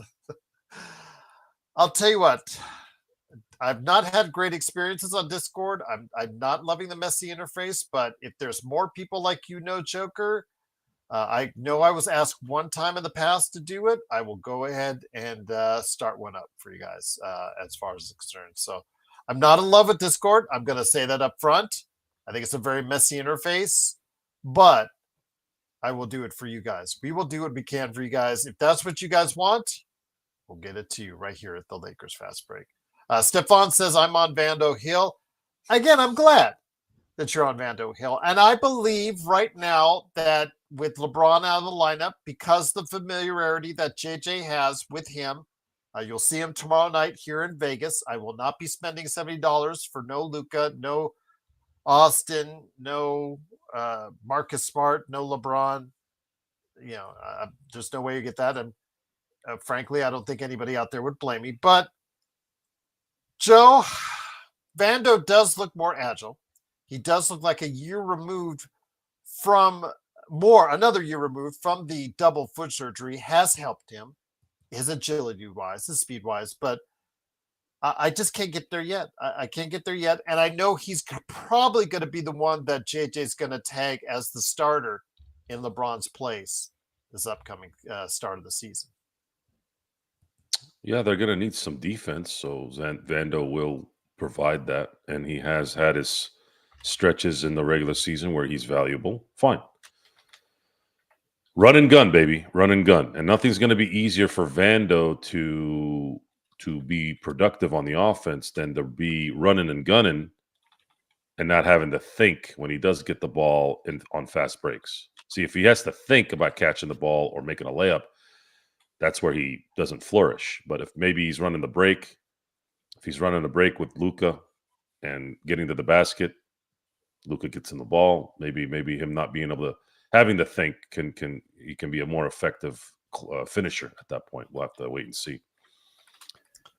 Stefan says Vando with the Wolves was epic. Vando with the Lakers, as you and I both know, Joe, started out fast, and it's been a very up and down ride ever since. And again, I would love to be back on Vandal Hill, but I'm not staking my claim there at the present time. Again, I do know he'll start the season most likely as a starter. If he does give us some really good on point defense, that'd be great.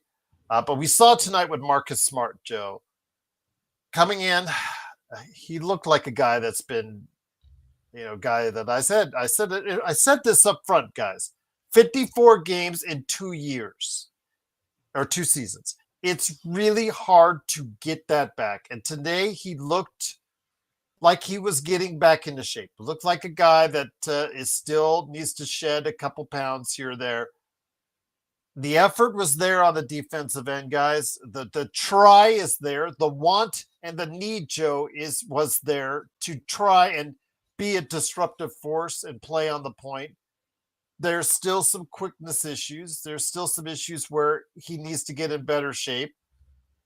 Offensively, it was like as soon as he touched the ball, it was a hot potato. He immediately got it out of his hands because he did not want it, because he didn't even look at the basket. You and I think, would have looked at the basket more than he did today. But again, it's a work in progress. I didn't expect much in 20 minutes in his first time out, but I'm hoping for more, a little by little, and him to piece it together. But we'll wait and see when it comes to the next game he's going to play on Friday, Joe, because he's not playing tomorrow night. Is he out of shape because his feet still hurt? Well, that could be the Achilles tendonitis could be an issue as well. That's a good point. I don't like the word tendonitis and Achilles. That's usually the precursor to something bad. And it doesn't help that he's got extra weight. That's only going to make it worse. I would tighten up the diet a little bit and maybe do some extra cardio work if I were Marcus Smart. It's not a good idea to have more weight than you need to get back into basketball shape. You want to be in shape first, then get into stamina basketball shape. But I don't know how bad his tendonitis is.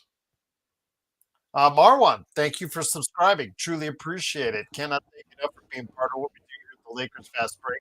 The Lakers, once again, they lose tonight, 113-104. But I do want to go ahead and put in the positives. I mean, we could talk about the Bronny minus 24, the Dalton minus 11, Koloko minus 12, all you want.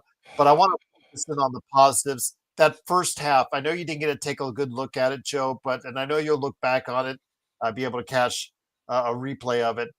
Luka in that first half, lighting it up. The efficiency on the offense, shot well from all over, 22 points. Him and Austin combined for 40 points in that first half. Overall, they combined for 50 points overall. I mean, you got what it was advertised when you saw Austin and Luka. Wish they would have turned down the turnovers, because 9 turnovers between them. But I have a feeling because the extra usage that's required of them with LeBron out of the lineup, you're going to get games like these where it's those two against the world, hoping that the rest of the Lakers will be able to lift up alongside of them. We'll see hopefully more of that coming up this season, I hope. Yeah, it seems that it doesn't matter preseason or not. They're still, I don't know what they're doing at halftime, but the Lakers play like dog shit in the third quarter every game, it seems. I don't know what's said at halftime. What are they saying at halftime? What happens at halftime? Are they not getting oranges to eat at halftime? What's the problem? Sound like Ant-Man. Yeah, it's not just. See, this is organizational habits. Talented or not, you see the little things consistently, even if the talent isn't there or if it's there. When we talk about the 1990 LA Lakers, there's a lot of admiration. There's a lot of happiness from Laker fans between 1992 and 1996. And those who were not around at that time or were too young or weren't born yet, why did Laker fans like myself appreciate and enjoy that time, even though we knew that the Lakers didn't have a championship team? It's because the standards were still the same. And they squeezed every ounce of talent out of that team. The Nick Van Exels, the Terry Teagles, the Sedell Threets. The one that really frustrated me in terms of the regular was Eldon Campbell. Eldon Campbell had that lazy. He had a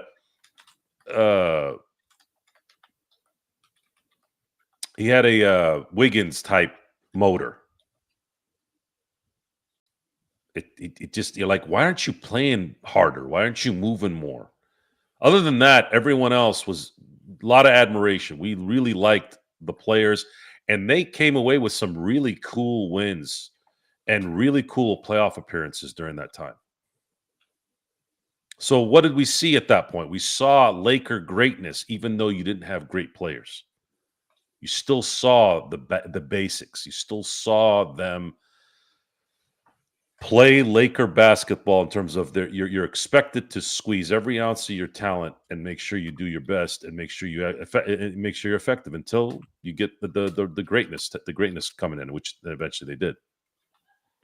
This right now, seeing this kind of performances, even in a simple game, like, well, why is it? It's happening in the regular season. It's happening in preseason. Where are the habits? Where is the identity? You hear me say that a lot lately. What is the identity of this team? It still doesn't have an identity. And I don't think we're going to have it until LeBron is gone anyways. But you can get a head start. Fast break, fast break, fast break, easy baskets, easy baskets. I want this team running and gunning. Because it's going to help you in two areas. Number one, you're going to get easy baskets, and you're going to be able to play better defense that way instead of going 5, 5, 5. You've heard me say that before, right? 5, 5, 5. You're more tired when you do that. It's nice to have a guy every now and then to just sit back after the fast break and just wait for the offense to come to him. So easy baskets. Easy baskets are going to create better defense, better energy, better momentum. That needs to be the identity of this team, especially with LeBron not playing possibly in the first 10 to 15 games. If not, if they're running a half-court offense with Luka and Austin Reeves, you're going to have major problems. Luka's going to do his thing, sure. Austin's going to do his thing, sure. But that's not enough for them to play a complete game 48 minutes at a time and dominate most of it, or make the audience feel like, oh, well, this team is on its way to doing positive things. It's always going to be a struggle. Just to let you know, yes, I said it earlier, and I know that because Stefan was asking about it, Jeremy. Yes, I believe he will sign with the team. He will be picked up by a team a little bit later in the season, most likely because most of these teams already have set rosters. Even like the Lakers, who have 14 spots, and they can't sign a 15 because they just can't afford it, or else they go over. What most of these teams are waiting for is the point in the season when they can go ahead and sign somebody and give him a prorated veterans minimum. That means that, however many games in the season, let's say it's halfway through the season, you only have to pay him half of what a veterans minimum would be. So once it gets to that point where you can do so, you might see some of these guys that are currently out of the league start getting more looks as far as that's concerned, to fill up some of these teams that only have 14 players on the roster or so, like the Lakers. So you should see a Westbrook get that opportunity, unless there's a trade that could free up some space for a team like Sacramento or Houston or whatnot that might need a point guard like Russ right away. But yeah, I at the very least, I expect him to come back this season, but it's probably going to be later as the contracts get prorated. Let's say like halfway through the season or whatnot. So I do expect him to be signed at some point in time in this season. Anthony, what's up, my friend? Great to have you here. It is, of course, the Lakers Fast Break. Truly appreciated. Wanted to also mention that if you're interested, because I was asked about fantasy basketball, I will be starting another ESPN league like I did last season. We will be doing it. I'm going to have the date and time. I'm going to work it out with some of the guys here in the chat over the next 24 hours and have it posted in the notes section on how to join up with the league here tomorrow, sometime during the day tomorrow before the Lakers game goes on here in Vegas against the Dallas Mavericks. So I have that information for you. And will probably the draft will probably take place sometime later this week, Friday, Saturday, or Sunday. So you guys have plenty of time to go ahead and study up on that. Joe, wanted to go ahead and ask you this again. We come back to the Bronny Dalton situation because those two have played more minutes than anyone on the team this exhibition season. And again, your mileage may vary when it comes to the plus minus statistic, but this is something we talked about throughout the entire season when those two were in there, especially when Bronny was in there. And then the times when during this, the summer league and also as well now into the exhibition season. Bronny a minus 24 today, Joe. Dalton a minus 11. I don't know if it's a coincidence. I don't know if it's just the way that what happens with the coaching or what happens with the players around him, et cetera, et cetera. But that's a very telling sign. Now that we can call it, you and I called certain times when he would come into the game, we there goes the lead. We would set it on playback. Raphael called it earlier today. As soon as Bronny came in, there goes the lead. There goes the lead. And instantly, you were talking. This was when you were doing the dishes, Joe. There goes that lead. It seems like it's leaning towards not coincidental. And again, Bronny, couple baskets made. He's 7 points today. All right. He looked smooth at times on cutting to the basket and getting some layups. But his effort on the defensive end, his effort in transition defense, his execution sometimes on offense, it's not a coincidence, Joe. It's leaning more in that direction is what I'm trying to say.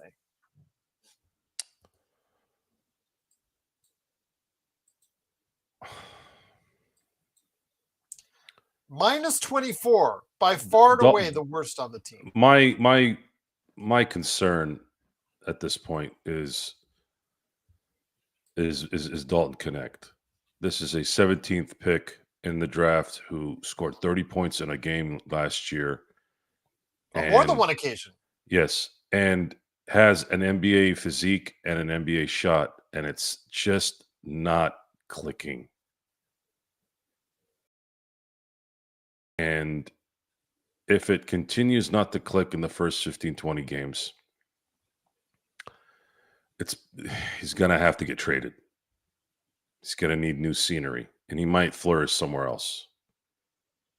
That's the unfortunate reality of that if he continues to do what he's doing. I have exhausted the Bronny James discussion. I am tired of hearing his name, hearing about his games. He is. I was talking to Empire Jeff today, and I had mentioned that LeBron James is an albatross. If you guys look up the definition of an albatross, I'm not talking about the bird. There's a definition of what an albatross is. Bronny James is a part of that. He's a tree branch to that, the ultimate trunk, which is LeBron James. At least LeBron James has somewhat earned it. He's one of the all-time greats. He's brought a title here. He's given it, and he gave the Lakers relevance. But it becomes a burden if the results are not met. And the results right now is LeBron's involvement with the Lakers has more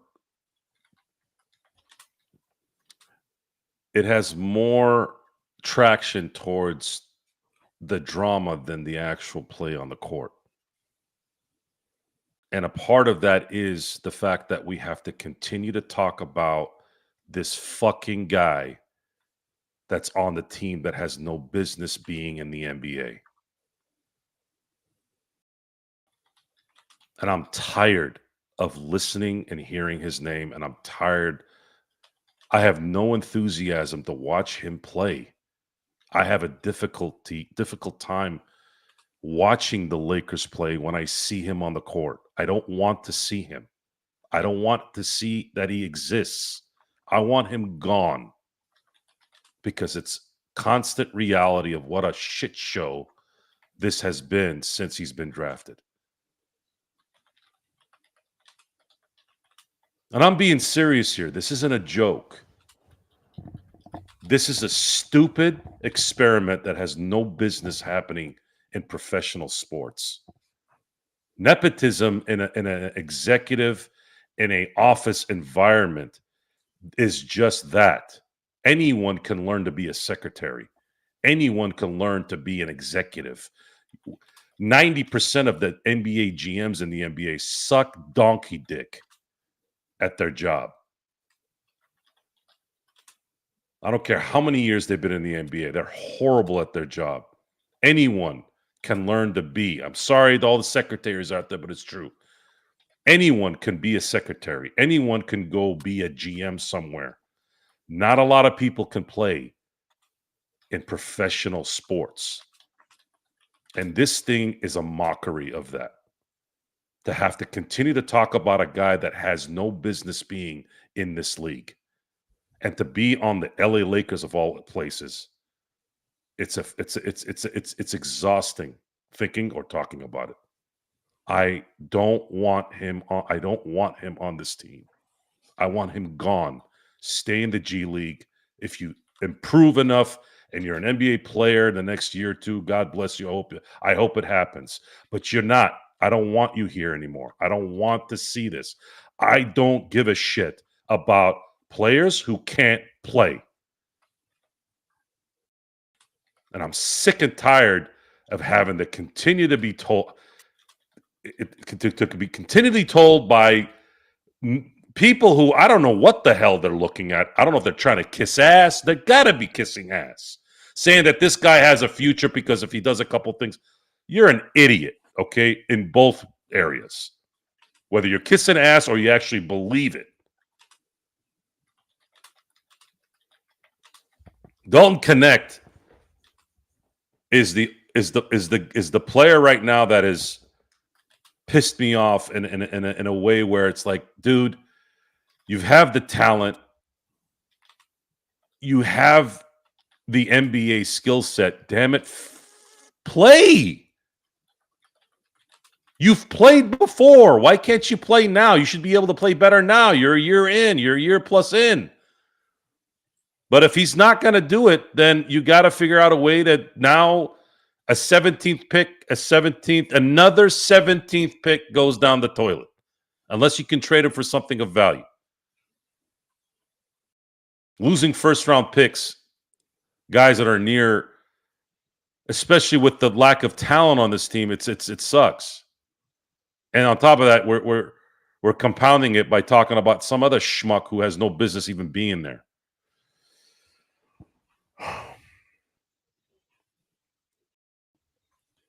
I did also want to mention Adu Thiero. I know that we kind of forget about him because he hasn't played the entire summer due to knee issues. I did want to give you guys an update on Adu Thiero because if you didn't check out Twitter, both Dave McMenamin, Jovan Buha, and the like have reported, that was earlier today, that update from him is that he experienced improvement in his knee swelling, which has allowed him to progress in his on-court activities.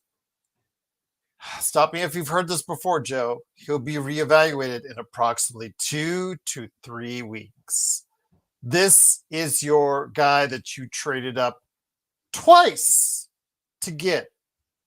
And somehow, I don't know when he hurt his knee, Joe. I don't remember what years, because maybe I think he was already injured coming into preseason because he never played a preseason game with the Lakers. Maybe he heard it in the process of that, but that's a very short window when the Lakers drafted him and then he went into preseason games. But if he can't play, if he can't give you anything, or if he's ice cold, he hasn't played a lick of anything. So he's way behind the 8 ball to start the season. It's kind of concerning, Joe, that, again, we might have another issue. It's a second-round draft pick, but again, it could have been an opportunity where maybe you might have looked at a different direction. I'm just putting it out there now, hoping Aduthiero will come back healthy, keeping my fingers crossed that he can make a positive contribution later this season. I don't know. I don't know what he can do this year. He's very raw. There are players that are more skilled coming in than he is, and they struggle in the first year. I just don't see any. I don't see a lot of ado to do in year one. I'm sorry, I don't. Yeah. I don't see it. I don't see it. I think he's going to be he's going to likely more red shirt this year, if anything, and then that we'll see how he progresses from there. I'm not really expecting anything from him. And these guys, man, I swear, these young guys are injured. It's like 90% of the freaking rookies are injured coming into the league. Like, what are these guys doing? What are they eating? Are they eating shit? Are they drinking Mountain Dew Code Red? Knee problems, neck problems, ass problems. It's always something. Having heart attacks in college. Like, what the fuck are these guys doing? Who the hell comes in healthy anymore? Wembanyama, blood clots. Like, really? Is this what basketball's doing to people in AAU and in high school? Like, what's the deal here? When I was 18, when I was in high school and in college, you could have taken a bulldozer to me and it would have bounced off me. There was no aches. It took a almost 300-pound man to give me a hairline fracture on my right hand in a football game. Guy fell on it. My finger was like this on the ground. It should have snapped off. Like, seriously, what are these guys doing? I'm being serious. Guys, I don't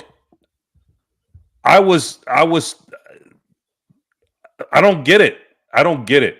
And I'm not a daredevil, but man, the stuff I did, what is it? Is it that? Is it playing basketball every day in high school and in outside your high school games, and it's making your bones brittle and your brain brittle and your back brittle? Like, what is it? I don't remember guys like Shaq and Kobe and McGrady and Vince Carter and John Stockton and Karl Malone and Barkley and all those guys came in and just were fine. What? They weren't playing basketball every day? They weren't on AAU teams? Like, what the hell is going on with today's youth? No one comes in healthy.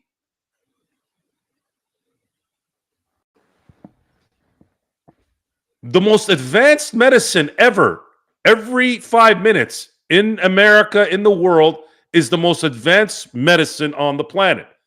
That's how fast it works. Yet we have gotten weaker mentally, weaker physically in that time. What is it? I'd like to really know.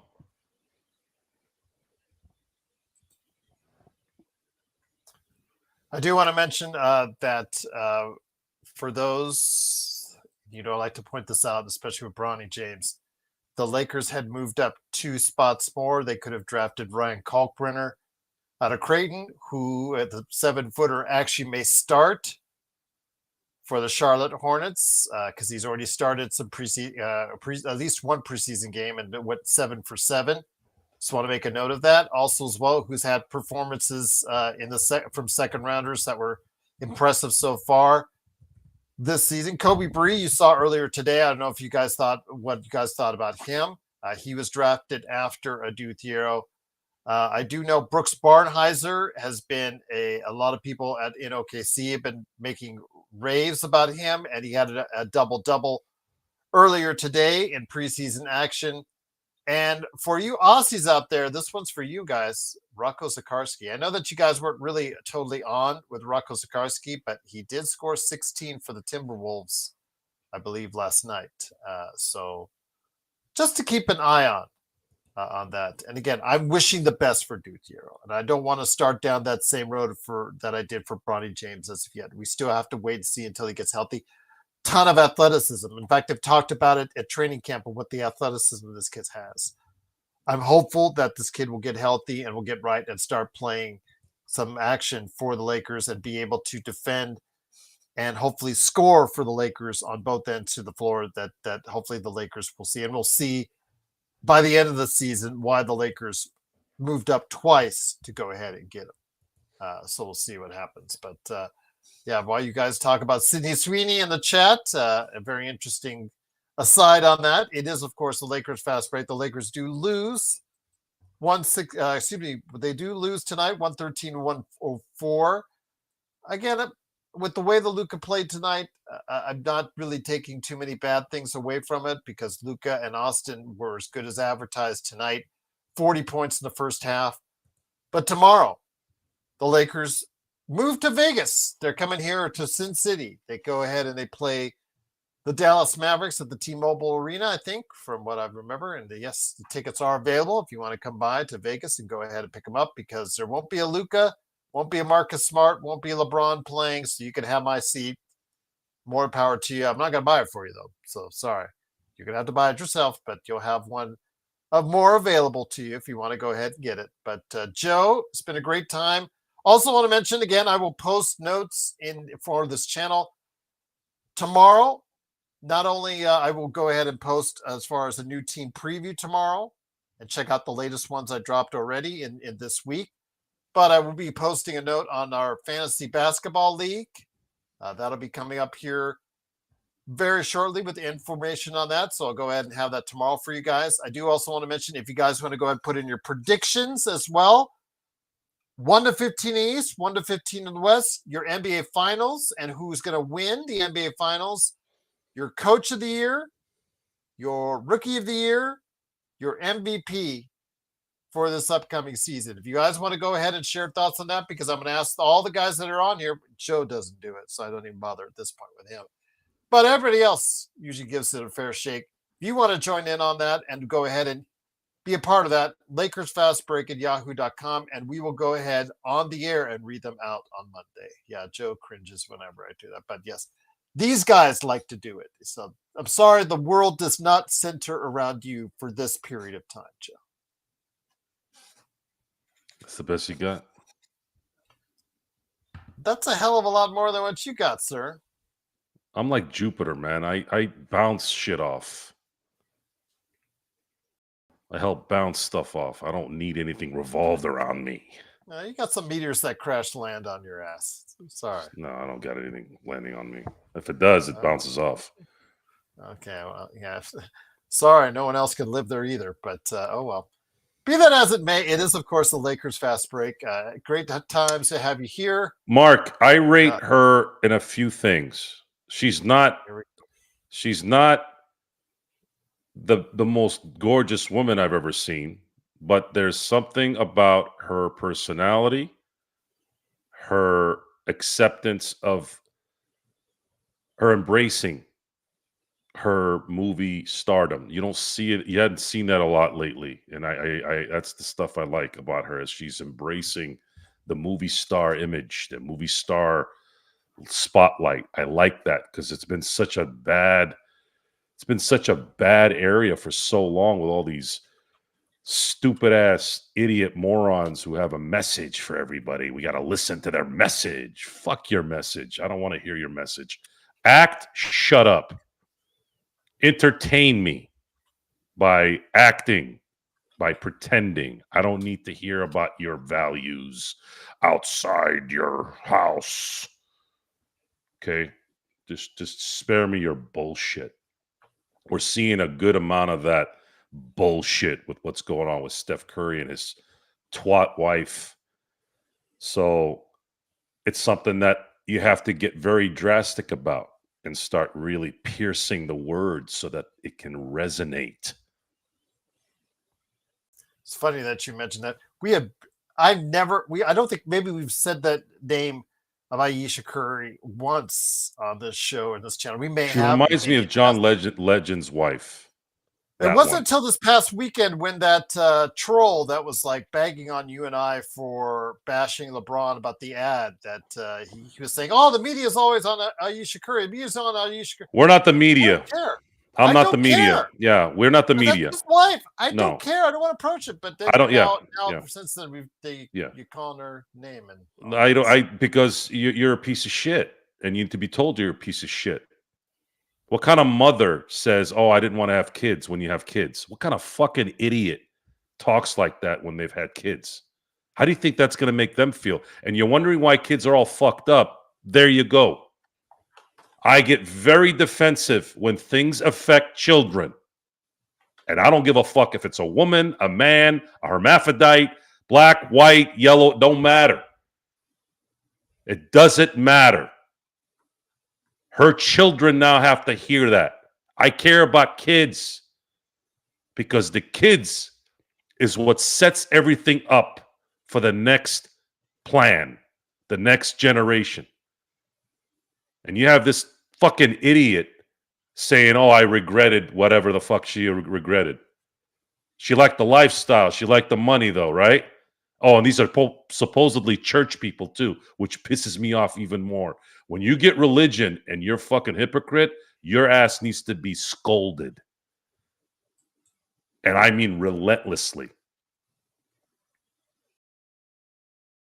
Relentlessly. You are trash. You are high-class trash. And Steph chose poorly. If I had to pick one of my favorite lines from a great movie. Because Vari never ever knows if we're talking normal or if we're talking about a movie. The beautiful thing about that Crusade. Beautiful thing about that is we do both. we are pretty inventive sometimes, but I forgot we which also night it was from Camelot. I forgot which night from Camelot it was that was telling Indy that. But yes, I remember his face. Scene. I don't remember his name. It did well. They just got it. He had just finished with the scene where or doing one of the special effects, which shit has not actually aged very well. Intel, what's up? Oh no! Oh man, you got out of this. Almost got out of this. Oh, we haven't seen you in a while, Intel. Shit. I hope all is well. It's up to you. I'm not going to. Again, you're an adult. You choose your own path. I'll be back. Here we go. I guess we're staying on a little bit longer. You guys had earlier in the show asked for it. It is, of course, Joe Soro being asked by Intel Wild. Great to have you here, Intel Wild. I hadn't seen you a little bit. Hope all is well. Intel Wild is asking for 7 shots in 20 minutes. You've made Jeremy happy because Jeremy asked for it earlier in the show. I think I remember that. But again, I don't want to touch the Ayesha Curry issue. That's just something that's her thoughts and her feelings. It is what it is. I enjoyed having kids. Greatest thing that's ever happened to me in my life is having kids. So, and I know my wife feels the same. So what's up? But great to have you here. It is, of course, the Lakers fast break. Lakers unfortunately lose due to a poor second half, 113-104. Again, I'm more focused on the first half and the positivity from that. DeAndre Ayton as well. Really looking forward to seeing what he may be able to do for the Lakers. I know that a lot of people talked about Eli earlier in the show, and then also, again, as I mentioned earlier as well, one of the Scooby mentioned that in the Portland, community boards that they talked about DeAndre Ayton and how bad or good he's doing in the preseason. And like I said, when it comes to DeAndre Ayton, we got him on the cheap. So I don't think it's really a big loss if he doesn't play or perform at the level we need him to, because again, it's a 1+1. So it's up to him as Joe drinks his first shot. I might have to go get another bottle. This is probably maybe 5 shots, maybe 6. I don't know. We'll see. And you're right, Anthony. Luka got a good run against G League players. You're right. I'm not going to sit here because Phoenix did not have their starting lineup in there or main guys in rotation. But Not a good mix. he did what he did. Luckily, it was done. It's pretty rough. Oh, he's shooting the Mountain Dew on top of it. No, don't do that. Don't do Mountain Dew with rum. Here we go. I was just finishing up the drink. I'll just say this again. Luka should be, and Austin should be scoring 40 points in the first half against a depleted team like that. So I'm taking some trying to get some positivity with you guys on that. But we will not see him tomorrow here in Vegas. We'll see him on the bench. Is when we'll see him on the bench. But probably ready to go hit the buffets or ready to go hit the poker tables or something like that here. But again, it is what it is. Tomorrow night against the Dallas Mavericks, we'll see what lineup Dallas throws out there as well. Yes, you did, Jeremy. You did ask for this, and Intel is delivering it. So Intel Wild, he's putting it in there. Here you go, Intel. We're truly appreciate it. You don't have to do this. Oh my God, Intel.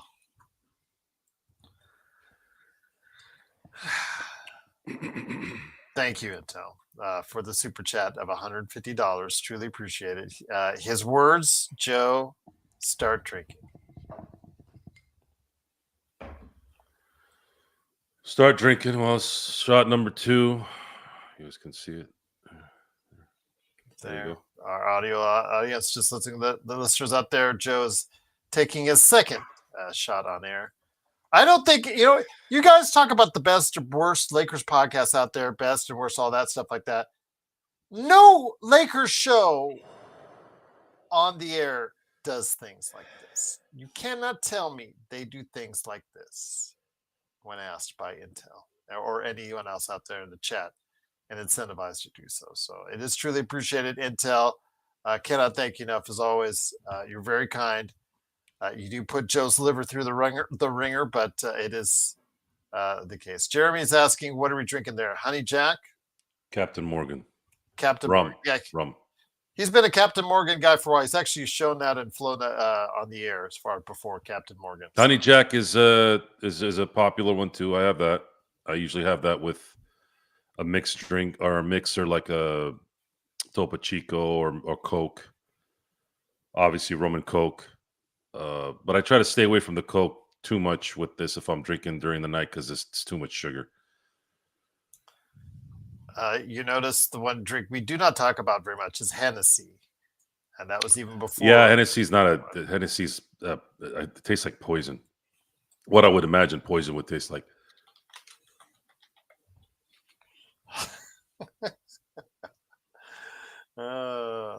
Can Joe put Dodger hat on and drink? Yeah, I can. My gosh. I think this one's going to be replaced in about 2 weeks. Are you getting? Oh, there you go. Absolutely. So this is the 2024 black championship locker room hat. There's the white one. I don't know if you guys can see it. In the distance there, yeah. That one is the actual locker room from the championship World Series last year. You all know I like to wear black. You got a lot of gold in it. You guys know I like black and gold. This is my favorite hat. I just wish it wasn't adjustable. I usually prefer a fitted hat, but for some reason, this recent generation of hats have become adjustable. I don't know why. They had that flex thing that I thought was genius. There's a lot of championship hats that are like that. I don't know why they stopped making those. Those are great. But this hat looks great from the front. Absolutely great. I love it. Okay, I got to take my third one here so I can get at least almost halfway through.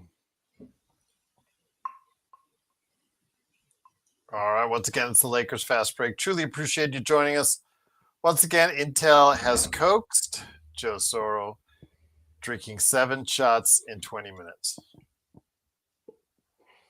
No, Jeremy, we don't. Joe, you'll be buying a new Dodgers hat soon. Yeah, it's a beautiful time, guys.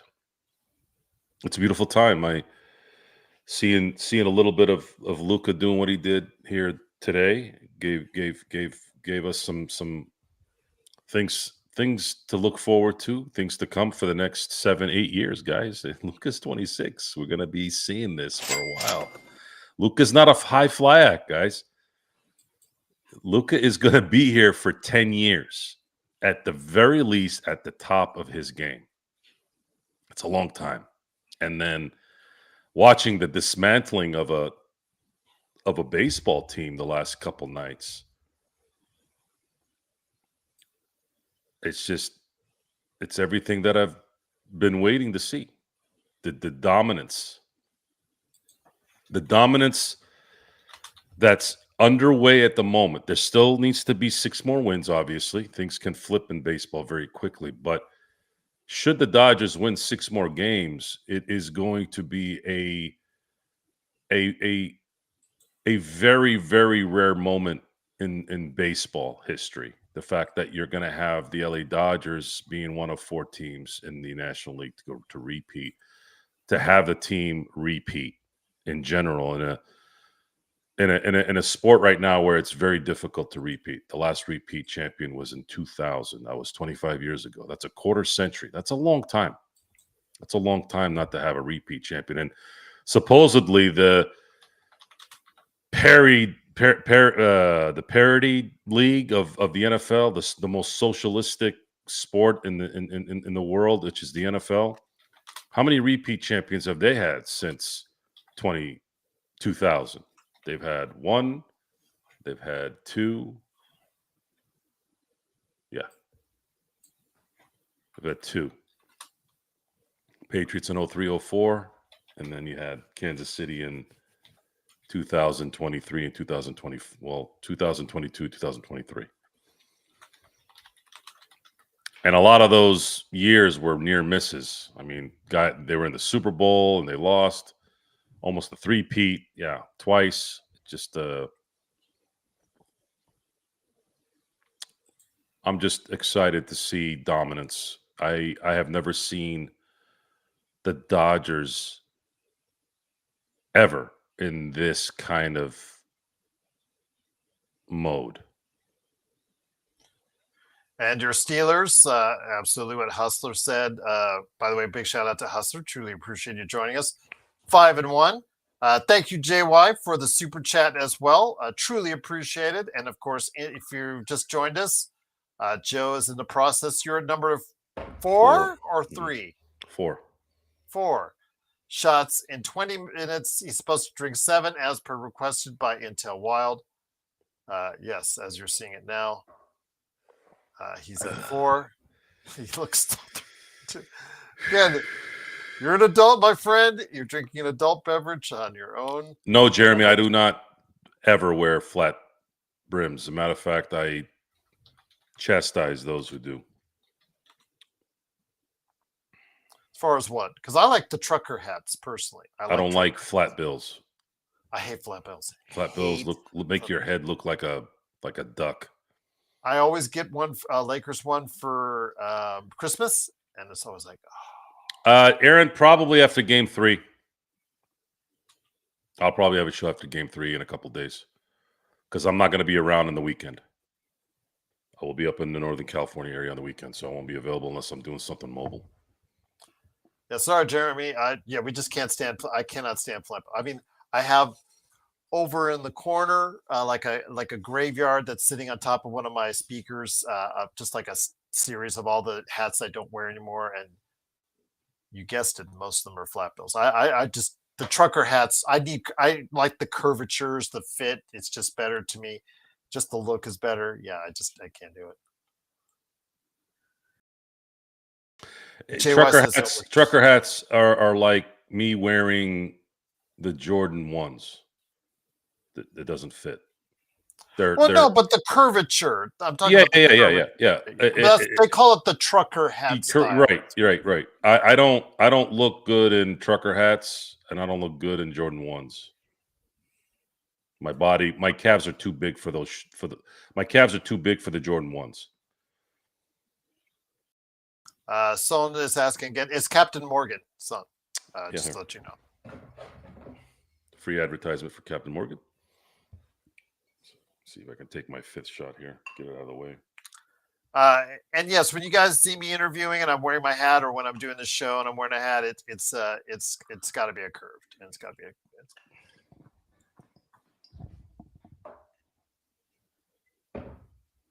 So 5th one, 5th shot, right there in 20 minutes, right there, down the hatch, down the hatch indeed. Little did I know in 2019 that my Lakers Fast Break show and channel would be evolving into a grown man drinking 7 shots of Captain Morgan in 20 minutes. Yeah, guys, yeah. And when you're in a position that I'm in, I have a lot of things to do tomorrow morning. I have to get up and go and tend to certain business at 8 a.m. Then I have a meeting at 9 that'll go until 10:30, and then after that, I have to drive to the desert, Palm Springs area. If I decide to get up in the morning and go, I don't really want to go, I can do that. I don't do that. I just said I could do it. I actually enjoy working.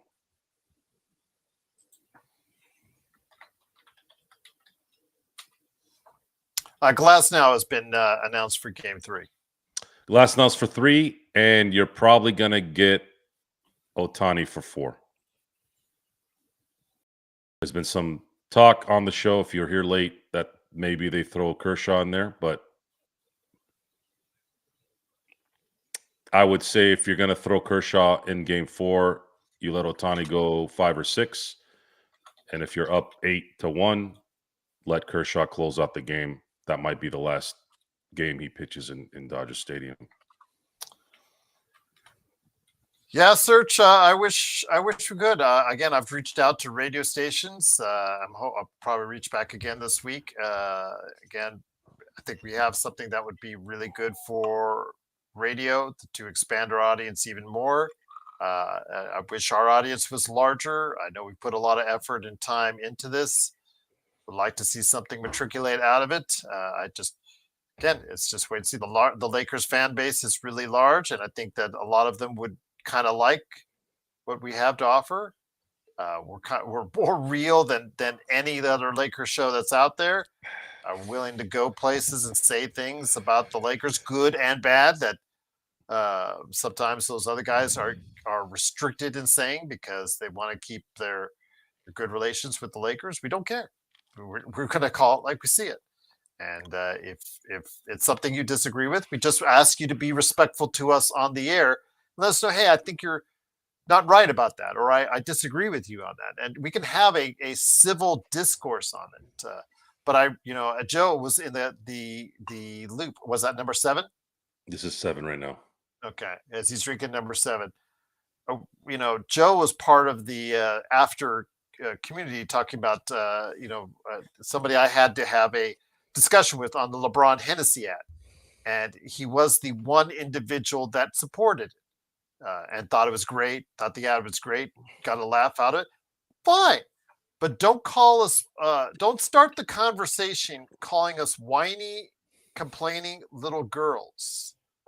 When you do. 7 was the final thing. That's crazy. It was 7 after all for the entire bottle. Salud, number 7. Yeah, we didn't think, we thought it was 5, but got all 7 out of it. But I just ask you, if you disagree with us, just be respectful. That's all we ask, and we'll be respectful to you. Don't call people little girls when we're not. It's just because whiny. You feel like that's what it is. We're here. We're talking about things that are going on. We're not sitting here wanting for LeBron to be a petulant child.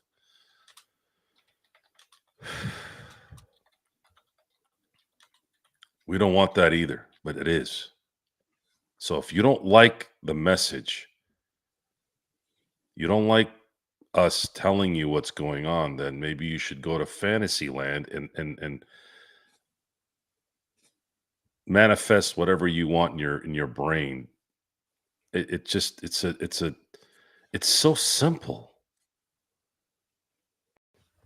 It's so simple when you look at the results of someone's actions. Excuses, what ifs. I don't give a shit.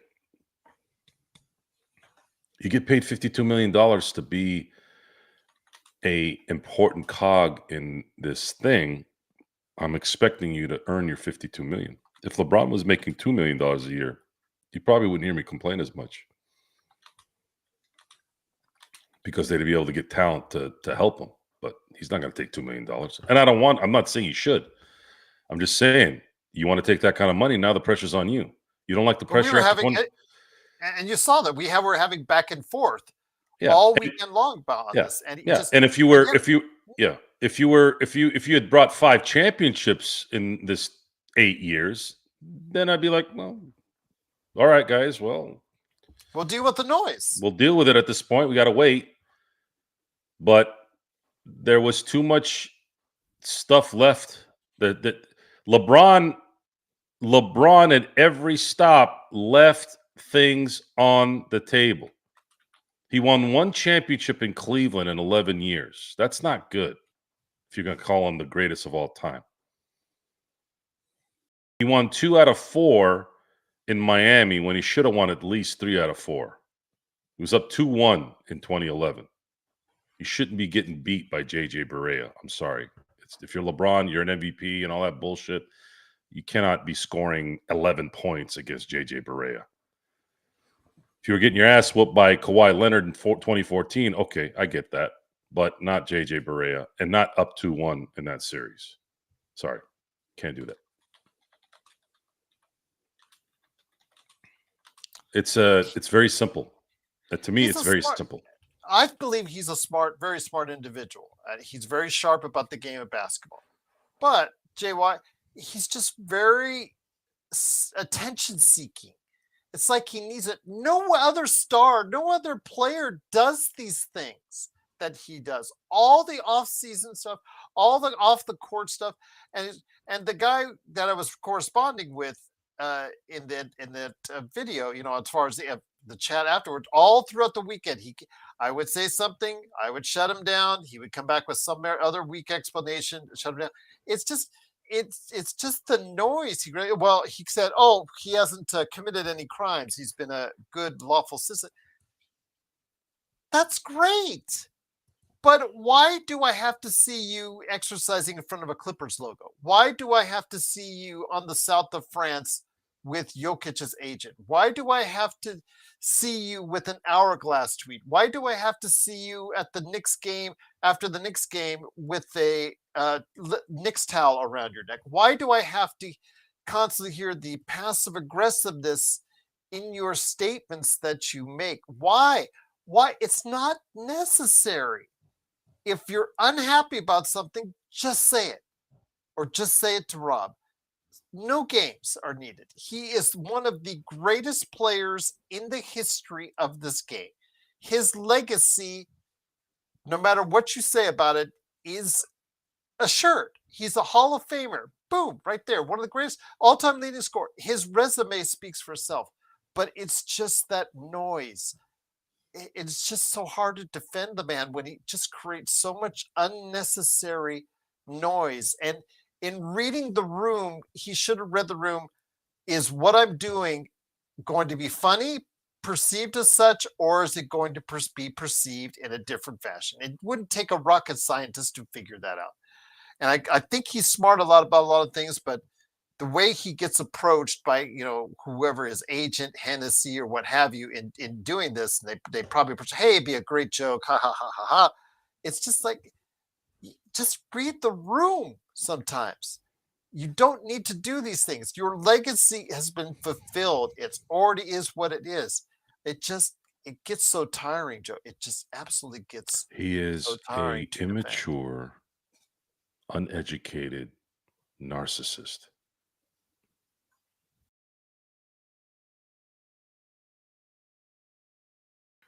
That's what he is. Hernan's here. I would love to say that to his face. So I'll leave you with this, my friend. I wonder what he would do. What? Oh, if you said that to his face? You're an immature,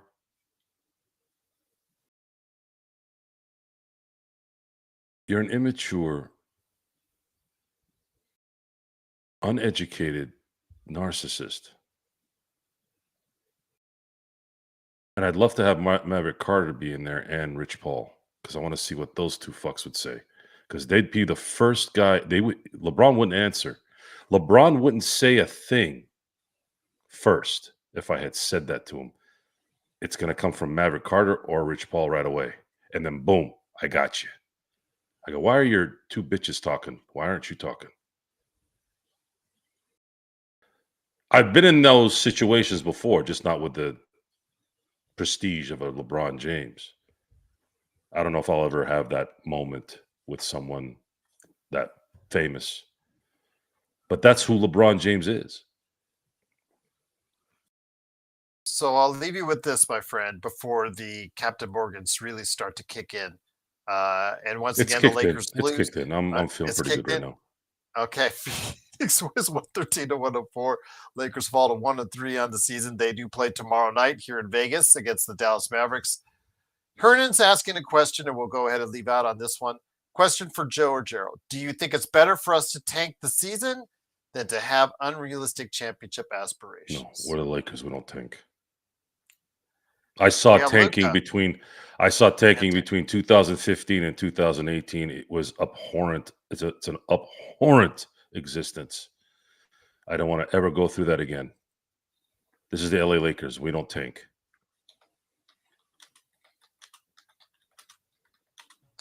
We don't need to tank. We don't need to tank. We got Luka Doncic. Yeah, that's build around. Yeah, tank. Build around Luka as soon as LeBron is off the books. You'll have a little more flexibility on doing what you need to do. I'm counting the days on when Mark Walter takes over operation. That's all I'm waiting on next. And we'll find out what goes on from there. Jeremy, again, this is a guy who's been from middle school into high school, been put on a pedestal, and it's just something that has matriculated into what you see now. I think this is over the course of 25 plus years of his life has been treated in a certain fashion. So this is what he expects, and this is how he expects to conduct themselves. And again, I've had enough, but I would like to see it end on a better note, more peaceful note, and hopefully a more healthy note for him. But we'll see what happens with the sciatic issue when it's reevaluated in 3 or 4 weeks here. But it is, of course, the Lakers fast break. We'll be back tomorrow. Another NBA team. Having an ego is not the issue. You have to have an ego to be great, especially if you're an all-time great. I have an ego. I come off as a narcissist. I come off as an egomaniac. However, I have friends a mile long. I have family that care about me. I have people that invite me to go to things, and they wonder why I'm not there. There's a difference. Now, I'm a nobody compared to LeBron James. I'm not famous. People want LeBron to be at their parties and their gatherings and all that because he's famous.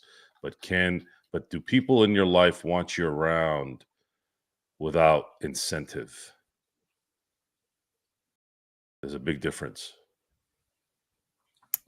And generational hater, as one of the many people who we've come across over the years that disputes the 2020 title. You can say what you want, but again, the banner's up there. The record books say it's there. It doesn't really matter how you feel. The results say everyone played by the same rules. Your team lost. Our team won. And it wasn't like they played 20 games. They played 73 games. I mean, the Miami Heat won a championship in 2012 playing 66 games. The San Antonio Spurs won a championship playing 50 games in 1999. So are you going to take their titles away too?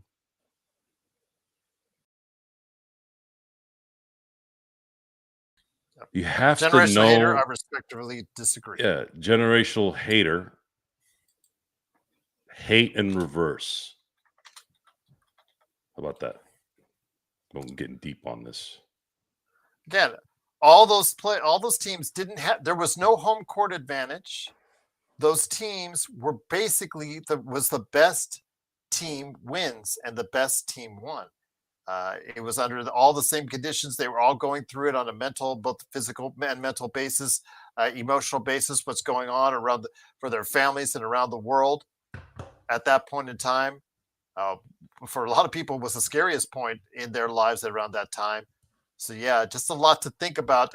As Giannis Antetokounmpo, one of the greatest players in the game currently, said at that time, going through that period of time was one of the most difficult things that he ever had to do. And saying that again, the same conditions for everyone and no home court advantages at all to speak of. Instead of just TV screens, they were playing in front of TV screens.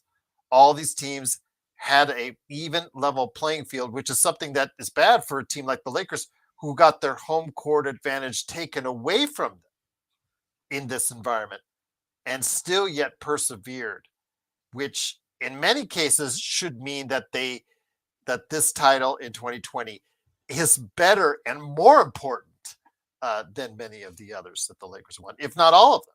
So I would already contest It doesn't matter. Of course.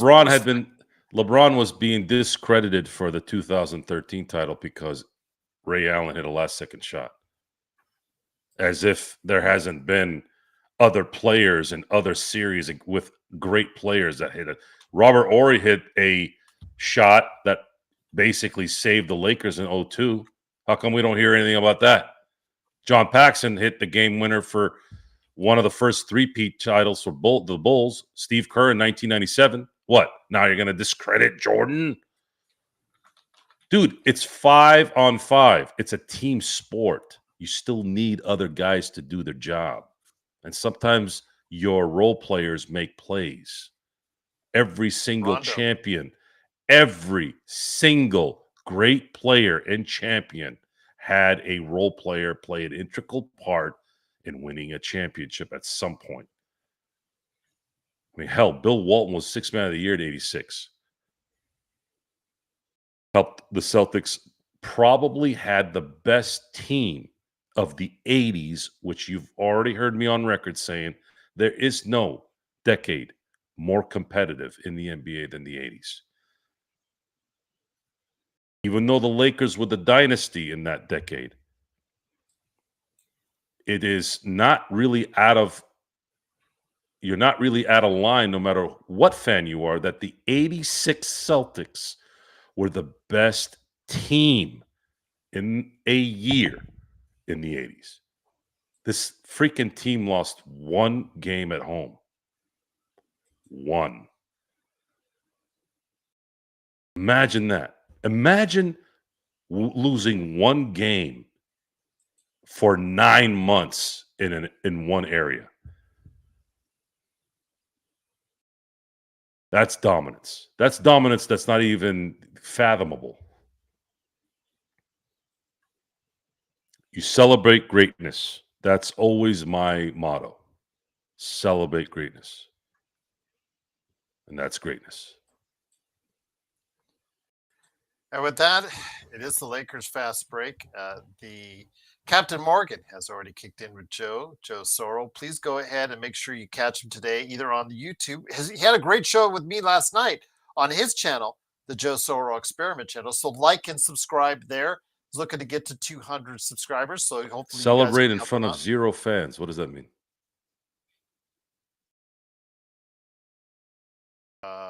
Yeah. What does that have to do with anything?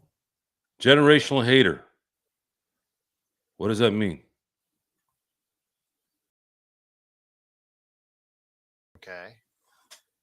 But they were still playing against other NBA. We have fans from Australia. We have fans from the Philippines. We have fans from California. We have fans from Toronto.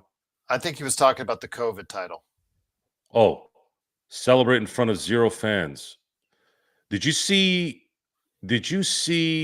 Jimmy Butler keeling over on the stanchion there when the stanchion there at the behind the hoop? You're telling me that guy wasn't playing his ass off? It's about competition. It doesn't matter location. What's the competition? What you saw during the bubble is still the highest competition in a sport. That's what it's about. It's the competition. It's the competition and the energy through adversity, through challenges. What changed, if not even more of a challenge? Because you were tested mentally outside that court. But on the court, these guys were playing just as hard as they would if they were playing a regular schedule. So what's the difference? You tell me. It's still the same skill set playing against each other. What difference does it make whether it's in Orlando or whether it's in LA or Miami? Tell me. Miami squeezed every ounce of their ability in 2020. Absolutely wrung every ounce of that talent to the point where they won 2 damn games in the NBA Finals. They finally ran out of gas in Game 6, though, because the talent was just too much for the Lakers. Now he's discrediting the Heat, said they were mid. Okay, so the Miami Heat were mid. This is the same team that went to the finals in 2020 and went to the finals in 2023, but yet they're mid. So how many teams do you know go to the finals 2 times in 3 seasons? 4 seasons. How often does that happen? Because we're still waiting for Charlotte, Orlando, Minnesota, Milwaukee. How often do those guys go to the finals 2 times in 4 years? You explain that to me. Go ahead. When was the last time the San Antonio Spurs went to the finals for 2 out of the 4 years? It's been a while. When was the last time Dallas did it? You sit on your couch. I'm taking a quote from Empire Jeff, my boy. And you act like you know what's going on. You don't know cock. You don't know shit. You don't know dick about anything. You know nothing except your own dick. That's it. You know what Laker fans know? 17 titles. You know what they also know? 6 titles in 25 years. Whether they're in Orlando in a bubble, whether they're winning it in LA against Boston, whether they're winning it in Orlando, whether they're winning it in New Jersey, whether they're winning it in Philly, or whether they're winning in LA against Indiana. It doesn't matter, dude. The Lakers win everywhere. Know this. This is facts with 2 X's. Facts. This isn't, imagining that they didn't, they want a certain way. This is facts. The Dodgers tonight whooped ass in somebody else's house while they were prancing and dancing in their clubhouse, acting like we're okay. No, you're not okay. You got served today, more so than you already got served yesterday. You got your ass handed to you yesterday, and then you got your ass, your dick, and your soul served to you today. Now what's next? Your life is next, and that's about to end soon. Stop talking like you know. You don't know shit because the results speak. Not you, not a hater, not a troll. Results. Results, matter of fact, facts are the only thing that matter. You said you've always said it. You're in the results business. I am in the results business. I'm in the results business because you can't defeat results. That's it. What else are you going to tell me? Oh, feelings? Oh, I came from this area. I went from this. No one gives a shit. I don't give a shit. I don't give a fuck about your story. What does it result in if you're going to come with bullshit? So we talked about LeBron James. If LeBron James brought the Lakers 5 championships since 2018, we're not talking like this about LeBron. LeBron could go and stand buck-ass naked in the middle of fucking Times Square and call the Lakers a bunch of fucking pansies. I'm like, oh.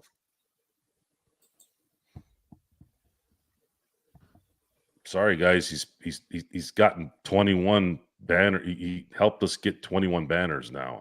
I guess we got to eat it a little bit.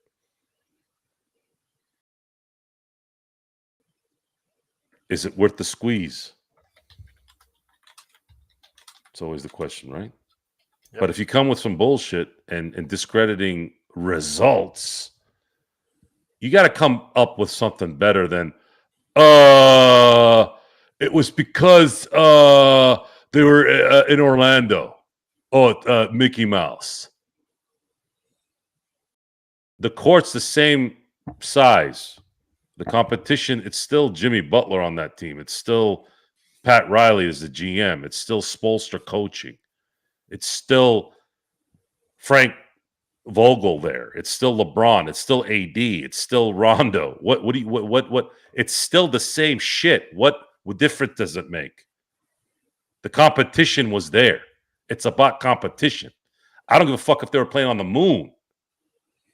If the competition is the same, and we saw it was the same, then what difference does it make? Why? Because you're worried about Paul George not being able to get some skanks in there? Is that how you're basing it off of?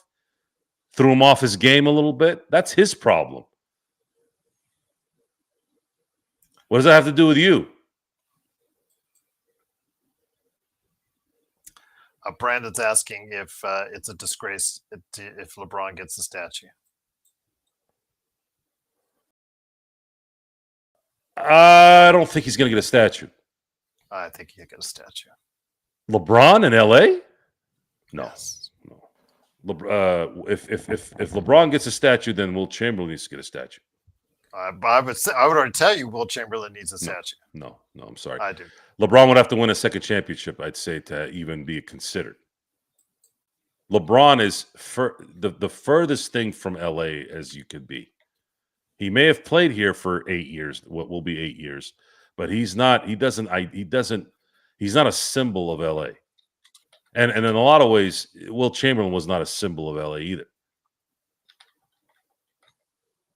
Will Chamberlain was someone who in his time was more about what he wanted as well. He wasn't as bad as LeBron, but he was he left a lot on the table too. Will Chamberlain's skill set should not have garnered a 2-4 record in the finals. Will Chamberlain should have at least had a 4-2 record in the finals. Not a 2-4, not a 2-4 record. I'm sorry, especially in a league where there's only 8 teams, 9 teams sometimes. Results. It's about results, guys. And in team sports, it's about championships. You speak in that. Winning is all that matters. Stats are for losers. Sincerely, Bill Belichick. I still think he's going to get one. From I'm who? not saying he needs one. If Genie was still owning the team, probably, but no, I don't. He didn't do enough to garner a statue. He'd have to win a championship this year. Get 2, and then I'll say yes, but no. Okay.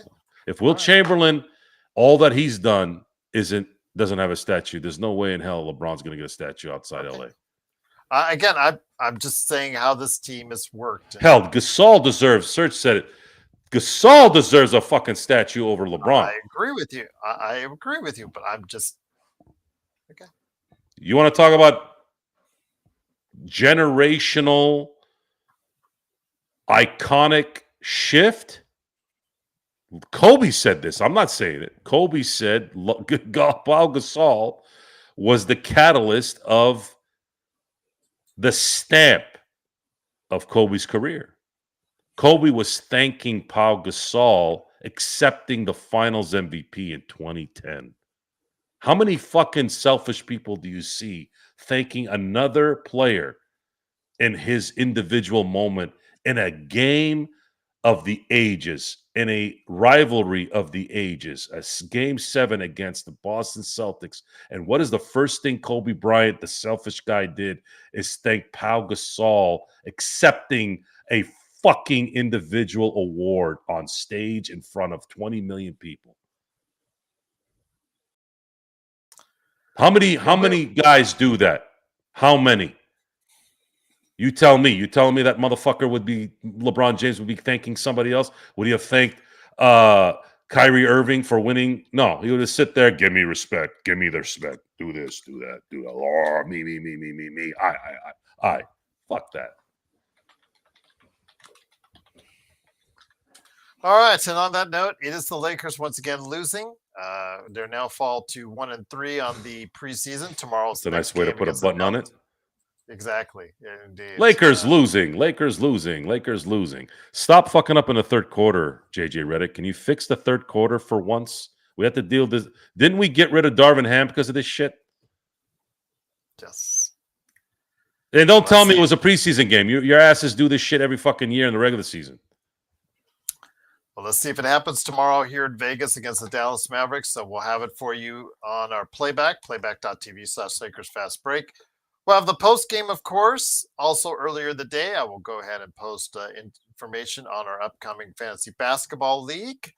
And then, of course, an NBA team preview coming at you as well. So looking forward to showing my latest one to you as we get closer and closer to having all the teams previewed for you and available to you on YouTube. Also, some other great conversations I have on the way, including an author of an awesome Lakers book, which is not out yet.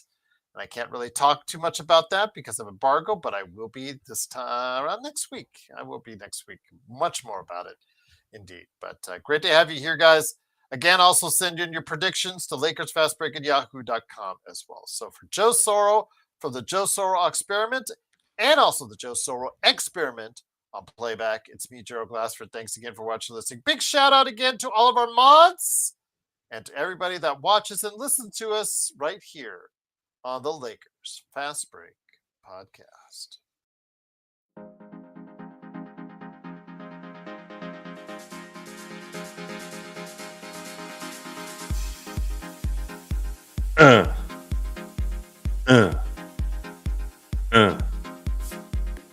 We love you too, Search. I love all my people.